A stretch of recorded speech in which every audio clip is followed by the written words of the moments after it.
Chapter 1. Zhonghai City, Kangju District. Kangju District was a resettlement housing district on the outskirts of Zhonghai City. The living environment was not very good, and the neighborhood committee had long existed in name only. In addition, the district was built early. Therefore, even though many of the iron doors downstairs had rusted, and even locking the doors had become a problem, the iron doors were still not replaced. She stood at the entrance of the district in ragged clothes, watching a few children happily playing football in the garden. He suddenly had a feeling that it was a lifetime ago. It felt like a lifetime ago. Yes, 500 years, 5 centuries was so long. It was as if she'd had a very, very long dream. It wasn't until she stood on solid ground and carefully felt the familiar surroundings that she felt like she'd finally woken up from that nightmare. Master once said that he had an obsession in his heart that he could not let go of, so this life could only end here. In this regard, she did not care at all. So what if his cultivation was high? Just to live for 1,000 more years? 10,000 years? Or even eternal life? But he had long been tired of that world where in order to compete for cultivation resources, people resorted to all kinds of means, cheating and scheming against each other all day long. If it were not for this remaining obsession in his heart, she was afraid that he would not have been able to hold on and turned into a pile of yellow soil in that cruel world. Now that he thought about it, what was the difference between the so-called immortals and those beasts fighting for food in the chicken coop and pig pen? Earth was still the best, even the haze and exhaust made people feel comfortable.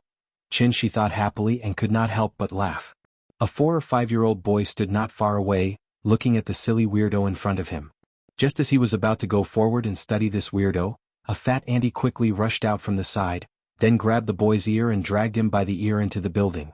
As she walked, the fat auntie scolded, "You are simply disobedient. How many times have I told you to stay away from these lunatics? Be careful that they don't catch you and eat you." After hearing the fat auntie's threat, the little boy was obviously scared. He quickly shrank into the auntie's arms and hid in the building under her protection. She stood at the side and silently watched the scene unfold in front of him. For the first time he had an awkward expression on his face. He then lowered his head to look at himself and smiled helplessly. His current appearance could be said to be extremely miserable. His white gown had long been reduced to rags, and his hair was as messy as a chicken coop. There were even obvious burn marks on the ends of his hair. If he walked out like this, it was not surprising that he would be regarded as a lunatic who made a living by rummaging through trash cans on the streets. His soul was damaged, his cultivation was lost, and there were countless internal injuries on his body. This was the price he had to pay to return. However, even though it was tragic, at least he managed to come back alive, right? With the power of the soul formation stage, he had to cross the void, pass through several space rifts, and cross many galaxies before finally returning to Earth. It wasn't an exaggeration to say that this was definitely a magnificent feat that had never been done before and would never be done again. She calmed himself down and walked in the familiar direction. As he got closer and closer to the familiar building, his heart began to beat violently. He had not experienced this kind of nervous and uneasy feeling for 500 years. He had suffered in the cultivation world for 500 years. He had gone from the lowest level of servant to a mighty divine monarch. In the end, he still gave up everything and risked his life to forcibly return. In fact, it was because of the stubbornness in his heart. Since there was no hope of attaining the throne in this life, why not return to his roots and rest early? Shi, who was determined to die, set off just like that. The heavens seemed to have finally opened their eyes.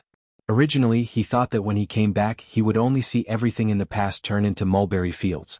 However, who would have thought that after arriving on Earth, Shi would be shocked to discover that only 5 years had passed on Earth. Only 5 years. What was the cause of this? She didn't know, nor did she want to know. He only cared about one question now. 5 years had passed. Was she doing well? She was now. Suddenly, she did not dare to imagine anymore. He, who had only used 500 years to become a divine monarch and was known as the supreme on the prodigy roll, suddenly felt a little scared. Last year in this door the peach blossoms were both red. He did not know where the peach blossoms were, but the peach blossoms were still smiling. Forget it. If you marry someone else, I will also fulfill the promise I made to you at that time.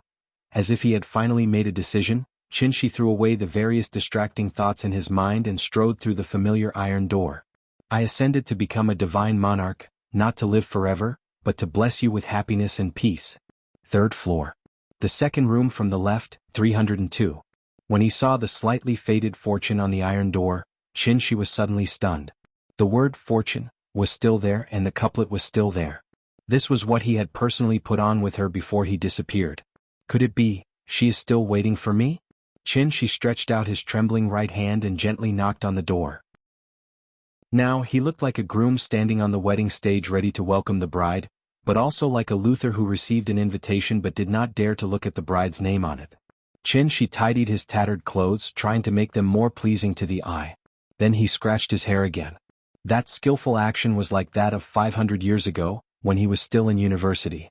Every morning before he went out for a date, he would do this signature action in front of the mirror. Who is it? She did not have to wait for long before someone answered the door. The moment he heard this voice, she felt as if his heart had suddenly become empty. This was not her voice, definitely not. Perhaps to verify Shi's guess, after this voice, the door opened. Behind the door was a middle-aged woman who looked to be in her 50s or 60s. When the middle-aged woman saw Shi's tattered appearance, a trace of panic flashed in her eyes. She thought that a criminal was going to rob her house. What do you want? The middle-aged woman deliberately raised her voice and asked. She was a little scared of the person in front of her, so she deliberately spoke loudly to alarm the neighbors. Big sister, I am not a bad person. She helplessly took a few steps back, then he forced a smile and said, I used to live here, but after I left, my wife lived here alone. Auntie, do you know when she moved away? What? I have always lived here. I have lived here for several years. How come I have never seen you? Are you here to steal something? If you don't leave, I will call the police. Don't, I will go. She helplessly smiled, looked deeply at the door number above the iron door, and walked down the stairs unwillingly. It was impossible that he remembered wrongly, absolutely impossible. This was his home. At least it used to be their home. The middle-aged woman hid behind the door, and after seeing Shi turn and leave, she relaxed a lot. Secretly looking at Shi's side profile, the middle-aged woman suddenly seemed to have thought of something. She quickly opened the door and rushed out. Hey, wait a minute. The middle-aged woman came in front of him, looked up at him carefully for a while, and felt that this person was very similar to the person in the photo. Suddenly, the middle-aged woman violently grabbed Shi's arms and said excitedly, It's you. Qin family's boy. You are finally back. You are Auntie Jiang? In the past he had only seen Auntie Jiang from afar, so Shi did not have much of an impression of her. Fortunately, Auntie Jiang recognized him. How did you become like this? If it weren't for the photos left behind by the two of you, I wouldn't have recognized you today. Thank God I didn't chase you away. You are finally back. Where have you been all these years? Do you know how hard she has been waiting for you? Auntie Jiang pulled Shi and said excitedly. As she spoke, she seemed to have thought of something sad and couldn't help but cry. Auntie Jiang, I am sorry, it's my fault, I didn't take good care of her. Looking at Auntie Jiang's appearance, Shi's heart ached for no reason. His heart, which had been as firm as a rock, also hurt. They had agreed to rely on each other from now on, but she didn't expect Shi to leave without a word. He had been gone for 5 years. Auntie Jiang, is she at home? Shi asked in a trembling voice. However, Auntie Jiang wiped her tears and said intermittently, She left a long time ago. When she left, she didn't say where she was going. Left? Although Shi had mentally prepared himself countless times, when he heard the news from Auntie Jiang, he still couldn't accept it. Just when Shi calmed down and wanted to ask Auntie Jiang for more details, a crisp voice suddenly came from upstairs. Grandma, what are you doing? She looked in the direction of the voice and saw a little girl, who looked about 4 or 5 years old, standing timidly on the stairs. Nian, look, your father is back. Auntie Jiang waved her hand and called the little girl over, then squatted beside her, pointed at Shi and said, Look, don't you want your father? Your father is back, quickly call him father. Shi was stunned. Looking at the delicate little girl in front of him, and then looking at Auntie Jiang's serious expression, he was dumbfounded. The little girl looked at Shi timidly, then under Auntie Jiang's encouragement she nervously and uneasily called out. Papa? Shi's head suddenly exploded. Although the sound of Papa was very soft, it was like a thunderclap in his ears, making his hair stand on end. Papa? Not getting a response from Shi, the little girl called out again. But this time she was not so scared, and there seemed to be a trace of expectation in her big bright eyes. She gave birth to a daughter for me? Shi suddenly squatted down and hugged his daughter. The loneliness, which had been hovering in his heart for 500 years, finally disappeared at this moment. A monarch of a generation actually shed tears at this moment. Chapter 2. The furnishings in the house hadn't changed much. Because of the little girl, the scattered picture albums and toys made the house look a little messy. Auntie Jiang couldn't stand Qin-Shi's sloppy appearance. As soon as they entered the house, she told him to take a shower and change his clothes. He had left the clothes 5 years ago. He didn't expect them to fit him so well. After a quick cold shower, Qin-Shi sat upright on the sofa and watched Auntie Jiang play with the child. Auntie Jiang had raised the child all these years, so the little girl was very tired of her. This made Qin-Shi very envious. He hoped the child would be so close to him. Come, Yin. Tell Daddy your name. The little girl blinked. Her big watery eyes were full of questions. She didn't seem to understand why Auntie Jiang would ask such a question. So she asked in a childish voice, "Wasn't Yin named by Daddy?" "Mommy named it, so Daddy doesn't know. Mommy said you have to tell Daddy yourself. Look, Daddy is back. Quickly tell Daddy your name." The little girl tilted her head and thought for a while. Then she looked at Qin-Shi and quickly said, "My name is Qin-Yen." After saying that, the little girl burrowed into Auntie Jiang's arms. She seemed a little embarrassed. Auntie Jiang stroked Qin-Shi's little head. She looked at Qin-Shi and said helplessly, "Silly child. You're always asking for Daddy. Now you're shy when you see Daddy, Qin-Yen. Was it because she missed him?" "Okay, Yin. Grandma is going to cook for you. Go to Daddy and let him play with you, okay?" "No, I want to play with Grandma." Qin-Yen shook her head. She grabbed Auntie Jiang with both hands and refused to let her go. "Be good. If Grandma doesn't cook, we won't have anything to eat tonight. Let Daddy play with you." Auntie Jiang knew that this was a time for the father and daughter to be alone. So she carried Qin-Yen to Qin-Shi and placed her on the sofa beside Qin-Shi. The little girl was very sensible. Seeing that Aunt Jiang was really going to cook, she no longer pestered her grandma to play with her. After Aunt Jiang left, the little girl sat on the sofa. Her 2 slender legs dangled naturally from the sofa and swayed gently. Her big watery eyes stared straight at Qin-Shi. No one knew what she was thinking. Qin-Shi's eyes met hers and he suddenly panicked. He didn't know how to face his own daughter. Would this sudden appearance of his father scare her? However, the thoughts of a child were obviously different from that of an adult. Qin-Yen looked at Qin-Shi for a long time. Suddenly he lay down on the sofa and crawled to Qin-Shi on all fours. He reached out his hands and said in a childish voice, "Papa, hug." Qin-Shi hurriedly turned sideways to carry Qin-Yen, but he was afraid that his clumsy hands would hurt the child. So, he could only stiffly stretch his hands under Qin-Yen's arms and try to lift Qin-Yen up little by little. At this moment, Qin-Yen suddenly threw herself on him and hugged his neck. She giggled. "Papa is so silly." Qin-Shi gently hugged the soft and boneless body in his arms. He still felt like he was living in a dream. The little girl put her head in front of Qin-Shi and pouted. "The other children have Papa and Mama. I'm the only one who doesn't. Papa, don't leave in the future, okay?" Qin-Shi was stunned. Looking at the strange yet familiar little girl in his arms, he couldn't help but feel a warm current in his heart. Even after 500 years of wind and rain, his heart was as firm as a rock. At this moment he couldn't help but soften under his daughter's expectant gaze. So Qin-Shi couldn't help but kiss her forehead. He said gently and firmly, "Papa won't leave. I won't leave again. In the future, wherever Yin is, Papa will be there. Pinky promise." "Okay." Qin-Shi laughed and stretched out his fingers to make a promise with the little girl. Then the little guy seemed to have suddenly thought of something, and jumped down from Qin-Shi's lap in a flash. Qin-Shi didn't dare to stop her. He could only carefully follow behind to prevent her from falling. The little girl quickly ran out of the living room and ran directly to the master bedroom. She was only a little over 4 years old. She wasn't even as tall as the doorknob, so when she opened the door, she could only raise her hands and hang herself on the doorknob. Then she released her feet and used her body weight to pull the doorknob open. Qin-Shi nervously followed behind her. After entering the room, he found that the furnishings of the room hadn't changed much compared with 5 years ago. It seemed that they hadn't moved at all. The little girl ran to the bedside table, picked up the photo frame on the bedside table with both hands, and then went back to Qin-Shi and raised the photo frame high. It seemed that she wanted to show it to Qin-Shi. Qin-Shi leaned over and picked up his daughter. He sat on the edge of the bed and took the photo frame from her hands. The man and woman in the photo frame were snuggling together sweetly. Like all couples in love, they returned to the place where they first met on a sunny afternoon, leaving behind the most beautiful memento. "This is Papa, this is Mama."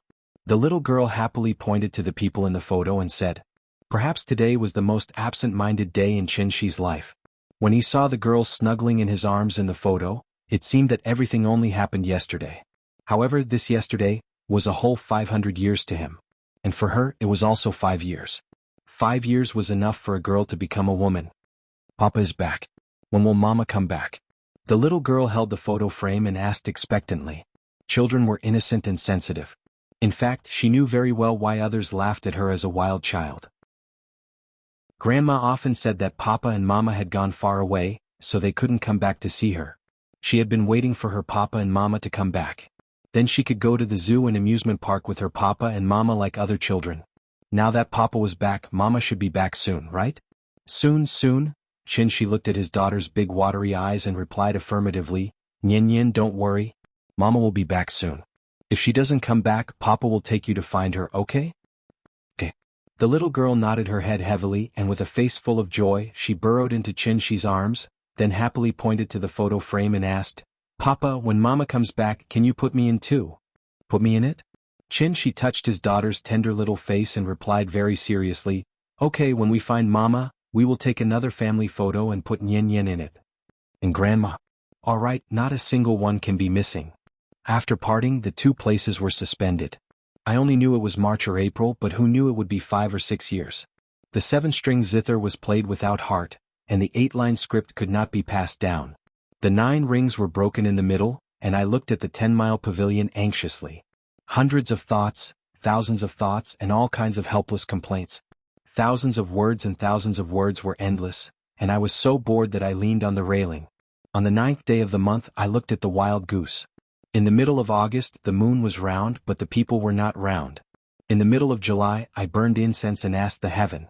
In the dog days of June, everyone fanned me and my heart was cold. In May, the pomegranate was brighter than fire, and the cold rain watered the flowers. In April, loquats were not yellow and my heart was more confused. In a hurry, the peach blossoms in March turned with the water. In February, the kite string broke. Chapter 3. After dinner, Nyin sat on the sofa and watched cartoons with relish. She took this opportunity to talk about the past with Aunt Zhang. Not long after you left, Ying found out that she was pregnant. She even came to me specifically to talk about it. Aunt Zhang recalled and said in a deep voice, Ying was born into a rich family. She had never suffered much. After you left, she was the only pregnant woman left. Even her life became a problem. So when Yin was about to be born, I simply moved here to take care of the mother and daughter. She was silent. He could totally imagine that scene. A woman watched her belly grow bigger day by day, but she didn't even have anyone to rely on. Buying groceries, cooking, washing clothes, cleaning and tidying up. These seemingly simple chores were not easy for a pregnant woman. Before the child was born, she had already become a single mother. Who could understand her feelings at that time? The more she thought about it, the more his heart ached. He suddenly felt that there was a stuffy feeling in his heart that he had nowhere to vent. Later, Yin was born. The family's expenses also increased. Seeing that there was no income coming in all day, she became very anxious. So, she went out to find a job and worked overtime all day. She was so tired that she almost went out of shape. Speaking of this, Aunt Zhang suddenly glanced at Shi, then sighed and said, I'll tell you the truth. When she went to work, the entrance of this house was full of luxury cars all day long. All of them were men who were chasing after her. They were so noisy. A few of them even fought because they wanted to enter the house. The neighbors were all complaining. Actually, I saw that those people were all better than you. The mother and daughter were orphans and widows. If she could find one of them to marry, it would be good for her and Yin. So, I repeatedly asked her to consider it, but that girl was also stubborn. Every time I mentioned this, she would get angry. I don't know if she was bewitched by you. You, the heartless man, ran away without a word, leaving her alone to suffer. Hearing this, she could only smile bitterly. That night, he worked overtime until very late. When he came back, it was raining heavily. He was running on the street when he was suddenly struck by lightning and fainted. When he woke up again, he was already in the heavenly jade world billions of miles away, which was also the legendary immortal cultivation world. Shi thought about it carefully. There were several galaxies between Earth and the heavenly jade domain. How powerful could a bolt of lightning be? The electric current was too weak to even scratch an itch, so it was absolutely impossible for lightning to cause him to instantly travel through the galaxy. The real reason was most likely that an ancient secret treasure that existed on Earth was coincidentally activated by lightning, thus affecting him while he was running in the rain. The more he thought about it, the more it deviated. Qin quickly shook his head and focused on listening to Aunt Zhang's explanation. When Yin was more than a year old, Ying suddenly told me that she was going to find you and wanted to entrust the child to me. Although I used to be just a servant in their house, I also watched Ying grow up. To put it bluntly, I had long regarded Ying as my own daughter, and her daughter was naturally my granddaughter, so I agreed. She went to find me? Yes, and then I never saw her again. Did she go home? Aunt Zhang, can you tell me where her home is? I'll go find her. Qin was a little anxious. They were together for 5 years, but in those 5 years she never mentioned her family, nor did she say where her home was. Every time Qin asked, she would be a little unhappy. Later, Qin didn't dare to ask again. I can't tell you. Aunt Zhang shook her head and sighed. Before she left, she said that if you came back and she didn't, then you shouldn't go out to find her and don't go to her home because she won't go home. Why? Qin was a little confused. So I don't ask. In short, her family matters are very complicated. I can't tell you. Aunt Zhang glanced at Qin as if she felt that it wasn't a good idea to be perfunctory, so she explained, besides, with her personality, if she decided to go home, she would definitely come back and bring Yin with her. But now Yin is 4 years old and she hasn't come back, so I guess she's probably still looking for you all over the world. Looking for me? What can she use to find me? Qin shook his head with a bitter smile. At this time, the little girl just finished watching an episode of the cartoon, and then excitedly jumped into Qin arms, interrupting the conversation between the two. Let's not talk about Ying for now. This little girl in front of us is the most important thing. Aunt Zhang saw that the little girl and her father were much closer and said with satisfaction, I originally planned to wait until this year's New Year. If the two of you didn't come back, I would take Yin back to my hometown. My granddaughter has grown up, and the two of them are busy with work and don't have time to take care of the child, so I have to go back and help them take care of the child.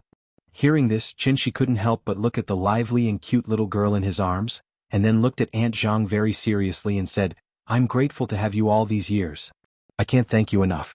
I will definitely remember this kindness in my heart. If it weren't for Aunt Zhang, Qin didn't dare to imagine what kind of life his wife and daughter would be living. How could such a great kindness be repaid with a simple, thank you? Don't say these things. Ying is also half a daughter to me. Since she entrusted Yin to me, I will naturally treat this child well. However, since you're back, I'll leave Yin in your care. I should go home and see my granddaughter. After saying this, Aunt Zhang looked kindly at Yin, as if she was still reluctant to part with her. At this time, the little girl also heard her words. She quickly jumped down from Qin's arms and ran to Aunt Zhang's side. She suddenly burst into tears, hugging her legs and sobbing, Grandma, don't go. Good girl, Grandma won't go. Grandma will stay with you. Aunt Zhang smiled and rubbed Yin's head, but there was still a trace of reluctance in her eyes. After living together for a few years, even if it was just raising a cat or a dog, there would be deep feelings, let alone an innocent and cute child. After coaxing the little girl, Aunt Zhang hugged her and said to Qin earnestly, I won't ask where you've been these years, but looking at your appearance when you came back, I guess you didn't have a good time these years. You can say that. Anyway, it's a long story. Qin nodded. In his heart, he had already vaguely guessed what Aunt Zhang was going to say. Actually, I don't really want to leave the child with you because I'm worried. But after all, you're her father. As an outsider, I can't interfere too much. So, I can only hope that the previous things have passed. When you come back, you can understand one thing. At this point, Auntie Zhang paused, looked at Qin and said seriously, You're a father now. I hope you can really understand the meaning of the word responsibility. Don't be like 5 years ago, okay? Responsibility. Qin suddenly felt that this word was a little heavy. Chapter 4. After 5 years, when Qin slept on the bed that belonged to them once again, it was as if she could still smell her lingering scent, so she slept especially soundly. Perhaps it was because he hadn't slept for hundreds of years, but he slept very soundly. When he woke up, the little girl was already lying on the bed, waving a roll of silk thread at the tip of his nose. Achoo! Qin cooperated with her and sneezed loudly. The little girl immediately giggled. Seeing his daughter's excited expression because of her successful prank, Qin couldn't help but feel warm. He hugged her and kissed her little face. Papa is bad. The little guy who was sneak attacked seemed to be a little shy. He pushed Qin away and quickly ran out of the room. This kind of morning made Qin very comfortable. He liked this feeling. It was as if he had walked from winter to midsummer in one night. At the moment of dawn he finally returned home. Qin quickly put on his clothes and got up. Just as he walked out of the room, he saw Aunt Zhang coming out of the kitchen with a plate. Qin smiled and greeted her. Aunt Zhang laughed and said to him, "Ninian has squeezed the toothpaste for you. Hurry up, it's time for breakfast." Okay. Qin walked into the bathroom. There was a yellow cup on the sink. A new toothbrush with toothpaste was lying quietly on the cup. This was the toothpaste that his daughter had squeezed out for him. A warm feeling instantly rose from his heart. It was so sweet that it felt like honey. Comfortable. So damn comfortable. As Qin brushed his teeth, he fiercely sighed with emotion about life. Their house wasn't big, only about 70 square meters. There were 3 rooms, 1 living room and 1 bathroom. It was a small apartment with a second bedroom. The study was converted into a children's room, but Qin usually slept with Aunt Zhang. Because the house wasn't big, there was no dining room. Meals were usually eaten on the coffee table in the living room. When Qin came to the living room, the little girl was already holding the bowl and gulping down the porridge. Whenever she ate the porridge, there would always be some water droplets at the corner of her mouth, so Aunt Zhang could only stay by her side and let her eat slowly while wiping the corners of her mouth with a tissue. Look at this child. She's already 4 years old, but she still doesn't eat properly. You have to keep an eye on her. Auntie Zhang seemed to be blaming the little fellow, but the expression on her face betrayed her. Looking at her nervous expression, she was probably afraid that the little guy would choke while eating. The 3 of them finished their breakfast in a happy atmosphere. When Qin helped Aunt Zhang clear the table, he brought up his current idea. "Auntie Zhang, I want to go out later and see if I can find a suitable job." Hearing this, Aunt Zhang was suddenly overjoyed. She looked at Qin and said happily, "It's good that you can think like that. Go, the child should go to kindergarten. In the future, the family's expenses will get bigger and bigger. As a father, you should experience the pressure Ying had at that time." Qin touched the tip of his nose, seeming to be a little embarrassed by Aunt Zhang's words. He didn't know how much money Ying left for Aunt Zhang when she left, but Qin guessed that it wouldn't be too much. After all, the 2 of them had just bought this house before he disappeared. Even if Ying went to work after that, she probably wouldn't be able to save too much in just 1 or 2 years. The cost of raising a child was already very high, so Qin guessed that Aunt Zhang might have put in a lot of her own retirement money for the little guy in the past few years. Forget it, I already owe Aunt Zhang too much. I'll find a chance to slowly pay her back in the future. After helping Aunt Zhang tidy up the living room, Qin rummaged through the shoe cabinet at the door, trying to find a pair of old shoes to wear. At this time the little guy suddenly burst into tears. Seeing her crying heartbreakingly, Qin was immediately frightened. Qin hurriedly ran over to the little guy and gently comforted her. "Ninian, what's wrong?" Papa, don't go, don't go." The little guy sat on Qin arm, crying and firmly grasping Qin neck with her hands. It looked as if she had been greatly wronged.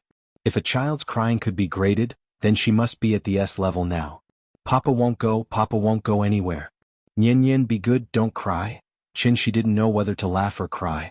It turned out that the little guy saw him looking for shoes and thought that he was going to leave. Because of the commotion, Aunt Zhang hurriedly came out of the kitchen. She patted Qin head and persuaded, "Ninian, be good, Papa won't go. Papa has to find a job to earn money to support the family. If Papa doesn't go, you and Grandma won't have food to eat." As she spoke, Aunt Zhang wanted to take Qin from Qin's arms. But for some reason the little guy didn't want to come down. Her 2 hands were firmly wrapped around Qin's neck, and her little head was buried in Qin's neck. She cried at the top of her voice, "Papa, don't go. Papa won't go, Papa won't go." Seeing the little guy flip out, Qin had no choice but to sit on the sofa with his daughter and comfort her in a low voice. Aunt Zhang kept persuading the little guy, and Qin kept emphasizing that he wouldn't leave. After a while the little guy slowly calmed down. Seeing that she was no longer crying, Aunt Zhang took out a hot towel from the bathroom and wiped her face. Then she coaxed and pulled her from Qin's arms. "Ninian, be good, Papa won't go. Look, the parents of the other children have to go to work. How can your Papa not go to work? The adults go to work to earn money so that the children can eat, understand?" "Yes." The little guy seemed to have thought it through. She nodded, then grabbed Qin's hand and said reluctantly, "Papa has to go to work. I'll wait for Papa at home, good girl." Aunt Zhang patted the little guy's head, then signaled Qin with her eyes. Qin stood up, pinched Ninian's little face and said with a smile, "Then Papa will go to work." "Ninian, what do you want?" Papa will buy it for you. I don't want it. I want Papa. The little guy shook her head, seeming to be worried that Qinshi would not come back. Then Papa will come back to accompany you as soon as possible after work, okay? Okay. After a lot of effort, Qinshi finally went out of the door in the little guy's reluctant eyes. Qinshi used to have a habit that was, he didn't like to carry his documents with him. Because he often accidentally lost his documents, and it was very troublesome to replace them, he usually left his ID card, bank card, driver's license and other documents at home unless it was necessary. He didn't expect that this habit would save him a lot of trouble now. Looking at the ID card in his hand, Qinshi walked out of the building. But after stepping out of the door he couldn't help but feel troubled. Make money? Chapter 5. With a few dozen yuan of change from Aunt Zhang and an ID card, Qinshi walked out of the Kangju community in a daze. This was not the Tianxian world. Money naturally did not fall from the sky. Other than stealing and robbing, what else could he do to earn money fair and square? Work. He majored in computer science in university. After graduation he directly became a programmer. From an annual salary of 100,000 yuan, he slowly worked his way up to 200,000 yuan, which was enough to support the entire family. But now 5 years had passed. Not to mention whether his technology could keep up with the times, just the frequency of working overtime was enough to make Qinshi start to retreat. Aunt Zhang would leave sooner or later. If he worked overtime every day, who would take care of the child for him? Besides, he couldn't bear to leave the little guy alone at home. So after some consideration, the option of working was directly ruled out by Qinshi. Getting on a bus to the city, Qinshi planned to think about it on the bus. If he knew that life on Earth was so difficult, he would have brought a few gems when he returned. Now that he sold them, it was probably enough for him to buy several houses. His cultivation was lost, his soul was damaged, and except for an unparalleled physical body, he seemed to have nothing to offer now. In fact, there were many ways to get rich overnight, but they were all written in the criminal law. Since he had decided to return to the life of an ordinary person, not stealing, robbing, and not doing anything illegal naturally became Qinshi's current principle of conduct. Or, find a corrupt official to rob the rich and give to the poor? Anyway, the corrupt official did not dare to call the police. Or rob the underworld. Cleaning up the scum of society was also a contribution to society, right? If not, he could go to the Middle East as a mercenary and do a big job directly? He had always heard that the situation in the Middle East was quite turbulent. Being a bodyguard should be quite profitable? As she thought about it, Qinshi's train of thought began to deviate. It was no wonder, after all, he had lived in the Tianxian world for 500 years. There was no rule of law in a world where the strong preyed on the weak. He was used to fighting for everything he wanted with strength. Suddenly returning to Earth, he was really not used to this society. He was like a prisoner who had been locked up in prison for many years, only to realize that he was out of touch with society the moment he was released. After thinking for a while, Qinshi suddenly realized that there was something wrong with his thoughts. In any case, he was a father. No matter what, he had to live openly in this society and set a good example for his daughter. Forget it, I'll think about it carefully. As long as he earned his first bucket of gold, perhaps he could consider starting a small business with Nian. The bus drove from the outskirts of the city to the city. Along the way, it was as if they had come from the countryside to the city. The buildings on both sides of the street were getting taller and taller, and the cement road had turned into an asphalt road at some point in time. Rows upon rows of cars were waiting for the traffic lights, and the platform on the side was still bustling with activity. Qinshi was very familiar with every street, every building, and even every bus stop. Everything seemed to be the same as 5 years ago. Not much had changed. Next stop, City 2 Hospital. Passengers who wish to alight, please line up at the back door. At another stop, the bus slowly stopped by the side, and the broadcast in the bus sounded again. The moment he heard the broadcast, an idea suddenly popped into Qinshi's mind. He hurriedly squeezed to the back door of the bus and got off with the crowd. After getting off the bus, Qinshi looked back at the bus. Sure enough, the bus that was packed like a sardine tin was instantly emptied. There were even a few empty seats. Clothing, food, housing, transportation, medical care, education, medical care. As the holy land of cultivation, the Tianxian world's spiritual energy was naturally extremely rich. Therefore, even mortals with no aptitude at all could be immune to all diseases and live a long life. Qinshi's thought process made him forget that he could make money through medical treatment. Once he figured it out, his mind naturally became active. Saving a life was better than building a 7-story pagoda. Doing good deeds could also supplement his own pockets. This business was definitely doable. Thinking of this, Qin stood at the entrance of the second hospital and began to size up everyone who entered and left the hospital. Naturally, he was not needed for common colds and fevers. However, terminal diseases such as cancer and AIDS could not be treated with his current state of cultivation. Therefore, Qin decided to target some difficult and complicated diseases first. However, imagination was always beautiful. Qin stood at the entrance of the second hospital. He did not see many patients with difficult and complicated diseases, but he did encounter several waves of medical scammers.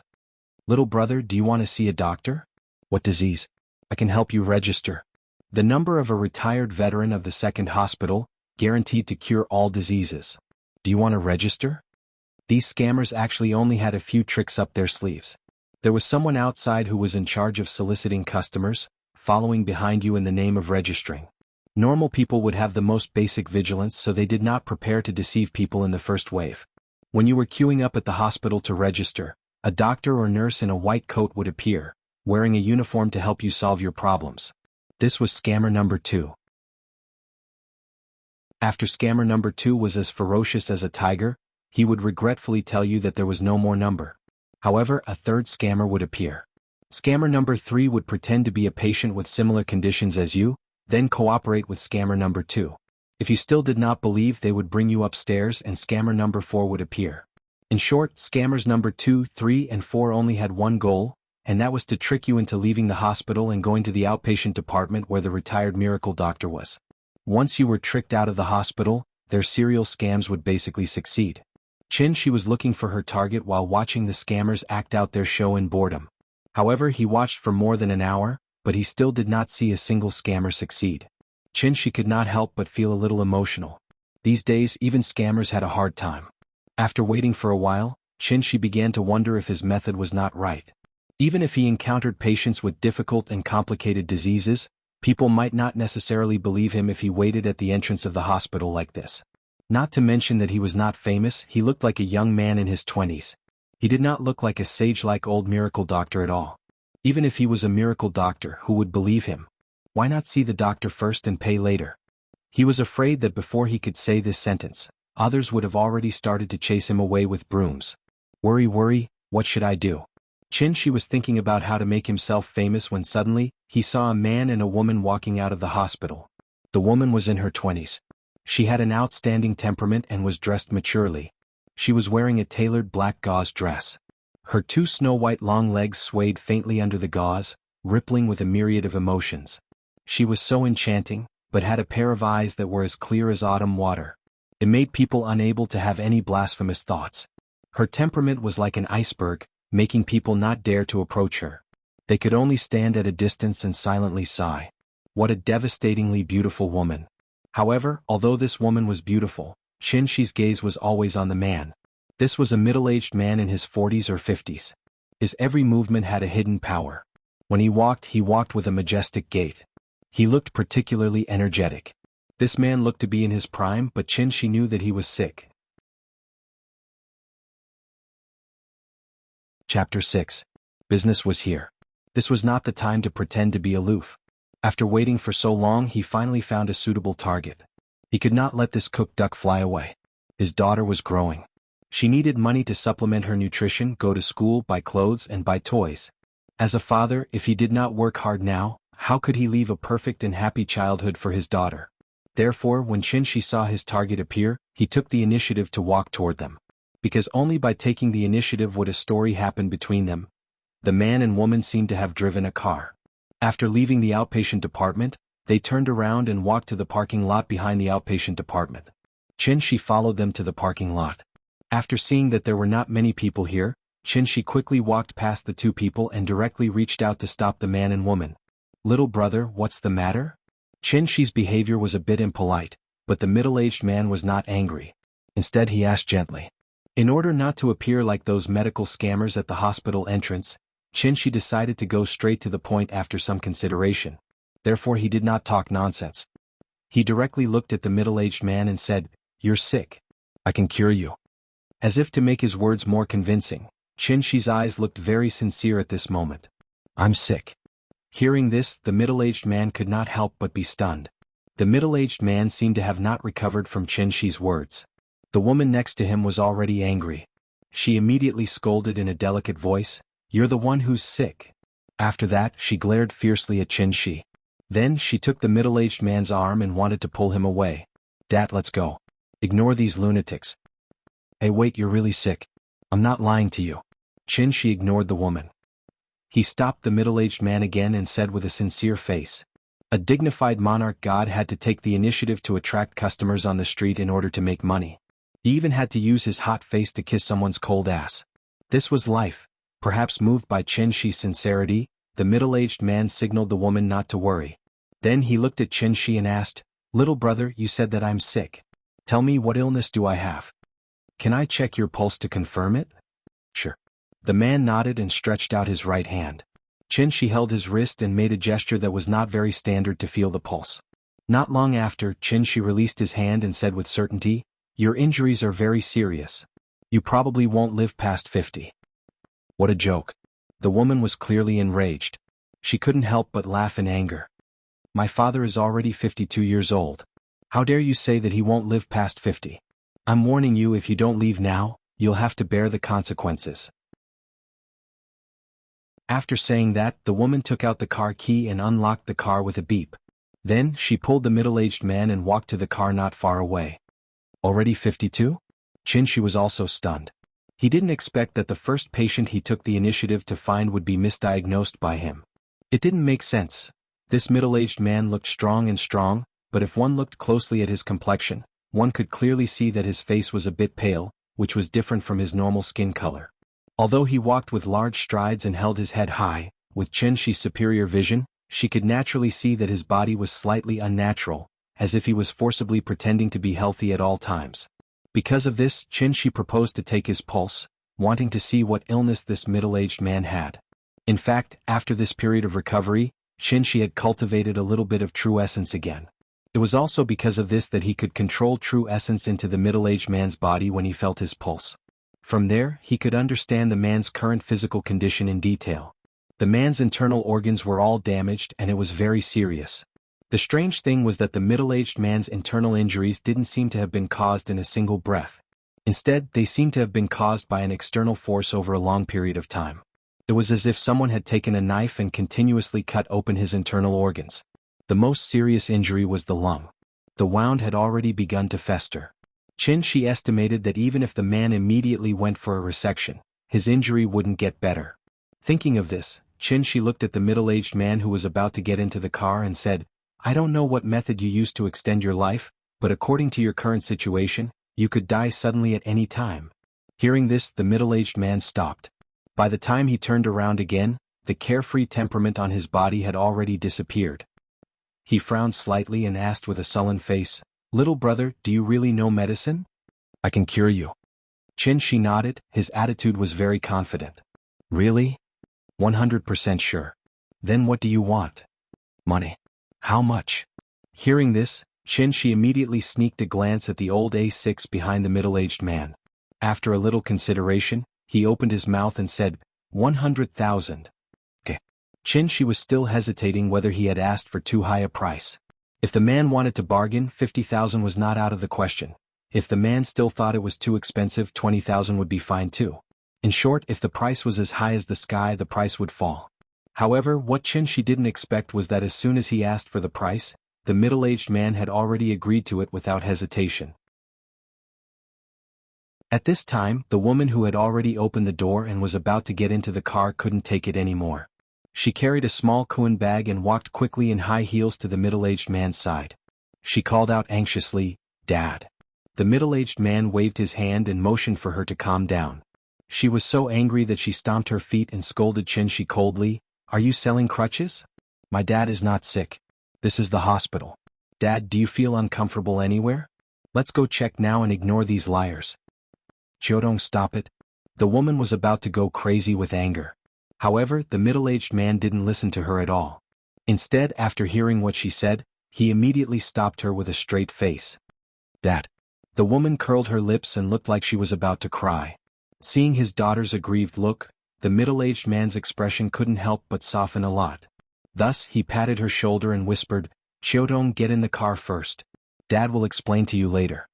Perhaps it was because of her good family background, the woman obediently got into the car after hearing the middle-aged man's words. However, before she left, she glared fiercely at Qin Shi. She really hated this big liar. This big liar actually dared to cheat the father and daughter. She must teach him a lesson later. Thinking of this, the woman immediately took out her phone from her bag and quickly sent a text message. Outside the car. The middle-aged man waited until his daughter got into the car before he looked at Qin Shi and said seriously, "Money is not a problem, but I hope you really saw through my illness." Otherwise, he didn't say the second half of the sentence, but the meaning was self-evident. Qin Shi nodded, indicating that he understood what he meant. Chapter 7. Ning Qiutong pouted as she sat in the driver's seat. Her father, Ning Zhonghua, sat in the front passenger seat. As for the back seat, naturally, it was the big liar that she hated so much. Ning Qiutong couldn't understand what was going on with her father. As his daughter, Ning Qiutong naturally knew her father's physical condition very well. He usually looked very healthy. He could carry a bucket of nearly 20 pounds of mineral water with one hand and even run around the house with it. But how could this big liar scare her father with just a few words? Even selling crutches wouldn't be so exaggerated. Ning Qiutong drove away from the second hospital very gloomily. Then, under Qin Shi's command, she reluctantly drove to the nearest Chinese medicine shop. After she parked the car, Qin Shi said to Ning Zhonghua, "I'll give you a prescription first. It can temporarily relieve your condition." After that, Qin Shi stretched his hand over the center armrest and spread his left hand directly in front of Ning Qiutong. "What?" Ning Qiutong sat in the seat angrily. She originally wanted to wait for Qin Shi to get out of the car and then persuade her father not to believe this liar. She didn't expect that the big liar didn't get out of the car immediately. Instead, he suddenly stretched out his hand, which suddenly scared her. "Give me some money. Buying medicine costs money. I don't have any money on me," Qin Shi said as a matter of course. After Ning Qiutong heard his words, she suddenly felt that she was going to faint. When she was about to scold this big liar, Ning Zhonghua suddenly opened the front passenger's drawer, then took out a stack of money and handed it directly to Qin Shi. Qin Shi took the money and waited. It was estimated that this stack of money was exactly 10,000 yuan. "It should be enough. Wait for me." He didn't hesitate and directly took the money and got out of the car. Ning Qiutong stared at Qin Shi firmly. She finally withdrew her gaze until he walked into the pharmacy. Looking at her vigilant look, she was probably afraid that Qin Shi would run away after getting the money. "Dad, what's wrong with you? That kid is obviously a liar. How can you even believe such a child's play?" Seeing that the outsider had left, Ning Qiutong could not help but complain to Ning Zhonghua. "He's not a liar." Ning Zhonghua shook his head. He couldn't help but laugh when he saw his daughter's sorrowful appearance. He comforted her. "Qiutong, actually, this little brother is right about one thing. That is, I really can't live past 50 years old." "Dad, you're already 52. It's impossible for me to remember your birthday wrong." Ning Qiutong immediately became anxious. Dad even forgot how old he was this year? Could it be that this big liar used some kind of drug? Or was it some kind of hypnotism? Was that why his father believed him? Oh no. What to do? Ning Qiutong was as anxious as an ant on a hot pan. She couldn't help but let her imagination run wild. The more she thought about it, the more outrageous it became. Meanwhile, Ning Zhonghua was thinking about whether to tell his daughter everything, so he did not immediately explain. The car was quiet for a while. Ning Qiutong took out her phone to call the police because today's bizarre experience was completely beyond her understanding. However, at this moment, Ning Zhonghua sighed deeply and said, "Qiutong, do you remember that I left for a period of time 3 years ago?" Ning Qiutong thought for a while and replied, "I remember that you went abroad for a long period of time 3 years ago. I think it was to talk about investment. However, didn't that thing fall through in the end?" Hearing this, Ning Zhonghua fell silent. After seriously thinking about it, he decided not to tell his daughter for the time being. Thus, looking at the extremely anxious Ning Qiutong, he suddenly asked in a serious tone, "Qiutong, if I could buy my life back for 100,000 yuan, would you be willing?" "Dad, if it could really make you live a long life, I wouldn't even blink an eye, even if it was 10 million or 100 million yuan. But, look at him. He's obviously a liar. How could you even believe the words of a hooligan like him?" Ning Qiutong was very angry.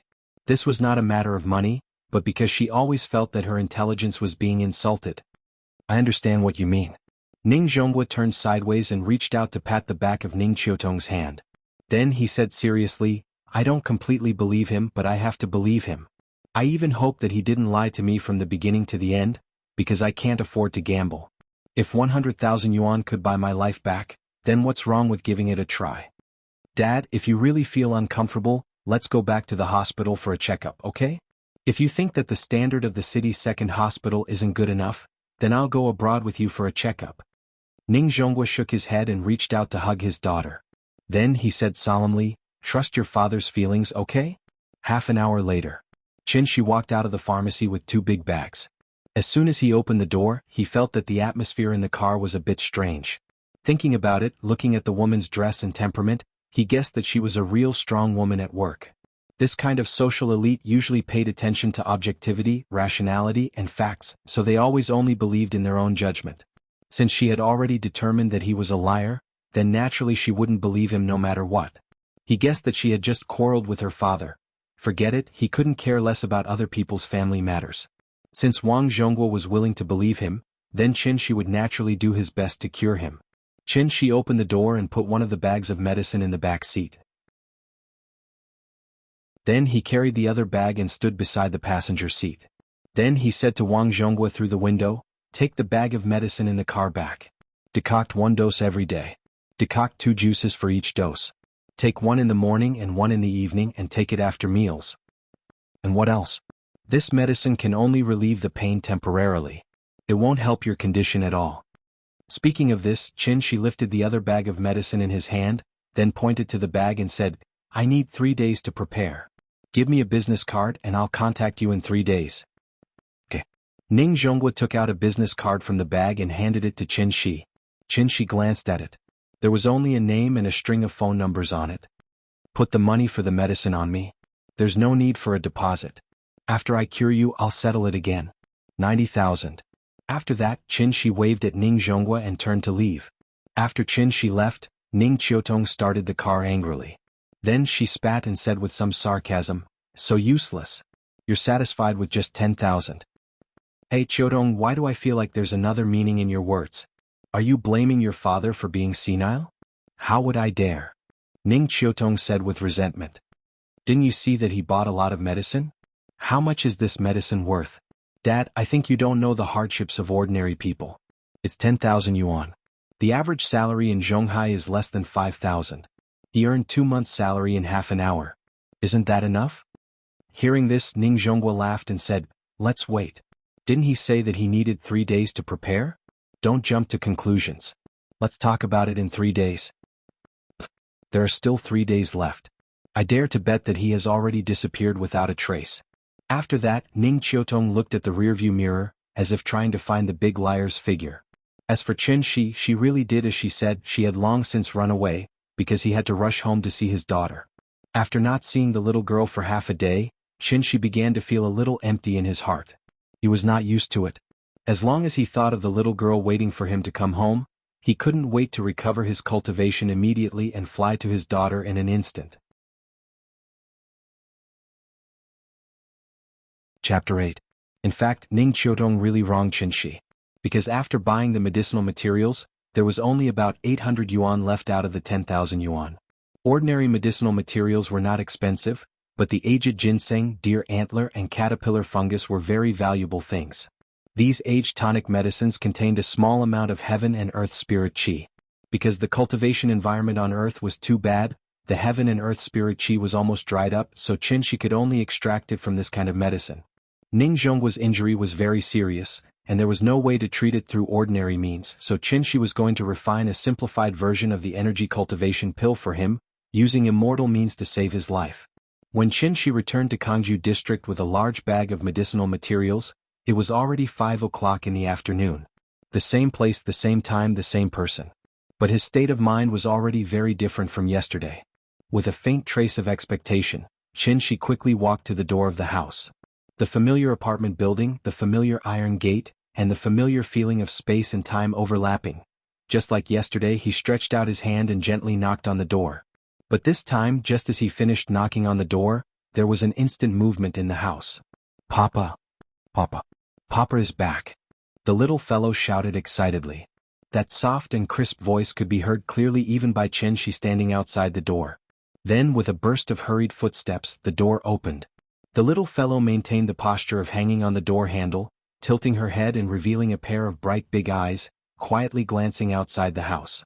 And when she saw that the person outside the house was really her father, she immediately shouted excitedly, and then pushed open the iron door with great effort, directly throwing herself on Chen Shi's lap. "Papa." Chen Shi quickly squatted down, hugged his daughter's small body with his left hand, and then slightly lowered his head, rubbed the little fellow's forehead with his head and asked happily, "Nian Nian, did you miss Papa?" "Yes." As if to express how much she missed her father, the little girl actually took the initiative to kiss Chen Shi on his face, which immediately made Chen Shi laugh out loud. "Let's go back to the house with Daddy." After that, Chen Shi lowered his hand slightly and placed it on the little fellow's thigh. The little girl was also very cooperative. She directly sat on Chen Shi's arm and then wrapped her arms around Chen Shi's neck, allowing Chen Shi to carry her into the house. Perhaps it was because she hadn't seen her father for a long time, but after Chen Shi sat on the sofa with the little fellow in his arms, the little fellow was unwilling to get down. Instead, she firmly hugged Chen Shi's neck and asked her father to watch cartoons with her. Aunt Zhang had heard the commotion outside, but when she confirmed that it was Chen Shi, she returned to the kitchen to prepare dinner. "How is it? Is the job search going well?" Auntie Zhang washed the vegetables while asking about Chen Shi's situation through the kitchen door. "Not bad. I met an old classmate and he recommended me to work in a pharmaceutical company." On the way home, Chen Shi had already thought of an excuse, so when Aunt Zhang asked, he opened his mouth and made up an excuse. After all, everything that happened to him was too bizarre, so naturally, it was impossible for him to tell Aunt Zhang the truth. "Pharmaceutical company? That's good. When will you officially start work?" "In 3 days." "Oh? Then why don't you play with Nian Nian while you're not at work these days? I'm an old woman and I didn't dare to take her to crowded places before. Now that you're back you can take her out to play." After hearing Aunt Zhang's words, Chen Shi looked down at his daughter and asked, "Nian Nian, Daddy will take you out to play tomorrow, okay?" "Okay. Daddy will take me out to play. I also want to go to the amusement park and the zoo." The little girl immediately cried out excitedly. And Chen Shi keenly noticed the word, "also," in the little girl's words. After thinking about it for a while, Chen Shi understood. He guessed that when the little girl played with other children in the community, she heard about the amusement park and the zoo from them. After all, Aunt Zhang was old and could not hold her for a long time. But if she ran around on the ground, the little girl was likely to run away when there were more people. For safety reasons, Aunt Zhang had not taken the little girl out to play since she was so big. Other children were showing off their experiences, but his daughter could only listen to them. It was quite pitiful to think about it. Thinking of this, Chen Shi could not help but feel a little guilty. So he held his daughter, smelled the faint milky fragrance on the little girl's body and said solemnly, "Nian Nian, you have to eat more and grow up quickly. When you grow up, Daddy will take you to pick the stars and the moon, okay?" "Okay. Daddy, take me there." It was night. Chen Shi waited until Aunt Zhang and the little girl were asleep, and then secretly brought the medicinal materials to the bedroom. He was going to refine the foundation elixir, a kind of elixir that was very common in the Tianxian world. This kind of elixir was the basic elixir that every sect in the cultivation world needed. It was mainly used to improve the physique of new disciples, and at the same time to repair the old diseases in their bodies, so as to help them quickly accumulate the spiritual energy of heaven and earth and officially enter the immortal sect. Alchemy was a technical job and it was very particular about the heat, the prescription, and the time to put the materials. Chen Shi had lost his cultivation. Although after a few days of hard work, he had painstakingly accumulated a trace of true essence, but he still could not release the simplest magic, and naturally could not use any exquisite fire control magic. But fortunately, the grade of the foundation elixir was too low, and it did not even require any complicated alchemy techniques. In addition, what Chen Shi was going to refine was not the authentic foundation elixir, but a simplified version that he improved based on the existing medicinal materials on Earth. Naturally, there was no need for any techniques. Because of the lack of several main ingredients, Chen Shi did not have much hope for the simplified version of the foundation elixir in his hands. If the elixir could have 1/10 of the effect of the authentic foundation elixir, then he would be satisfied. After all, even the cleverest housewife could not cook without rice. Even if he was a grandmaster of alchemy, it was impossible to refine a furnace of elixir out of nothing. Chen Shi secretly took an iron basin from the kitchen and placed it on the ground, and sat cross-legged on the side. Then he set up a spirit gathering formation around the iron basin to prevent the spiritual energy from leaking out. Qin Shi slowly put the medicinal materials into the iron basin, starting with the most common ones. When the ordinary medicinal materials filled the iron basin, he put a ginseng in the center of the iron basin, and this was the most valuable part of his large bag of medicinal materials. Shinong's herbal classic had a saying, ginseng mainly nourishes the 5 viscera, calms the spirit, stabilizes the soul, stops palpitations, dispels evil spirits, brightens the eyes and improves happiness and wisdom. If taken for a long time, the body will be lighter and the life will be prolonged. Ning Zhongguo's 5 viscera were injured, so using ginseng as the main ingredient was naturally the best. After putting everything in place, Qin Shi concentrated and began to quietly feel the spiritual energy of heaven and earth that existed around him. After adjusting for 81 breaths, suddenly, a strange gust of wind blew in the room with the doors and windows closed. At the same time, Qin Shi finally opened his eyes. In the dark and gloomy room, his 2 eyes shone like fireflies. They flickered in the darkness, looking very strange. Gather. As his voice fell, the medicinal materials in the iron basin began to tremble slightly. Then, a faint cyclone spiraled up from the middle of the medicinal materials, like a tornado, raging and swallowing everything around it. Qin Shi's arms moved continuously, and in an instant he had already made a few gestures. Rise. Chapter 9. The next morning. Qin Shi was lying on the bed with his back to the door. The little fellow quietly opened the door handle, glanced at Qin Shi's back, and then tiptoed to Qin Shi's bedside. She took a feather pulled out from the feather duster, walked to Qin Shi and put the feather to the tip of Qin Shi's nose. But at this time, Qin Shi, who had been closing his eyes, suddenly opened his eyes. Wow! Qin Shi was about to pounce on her. The little fellow was obviously startled by him, and her small body could not help but tremble.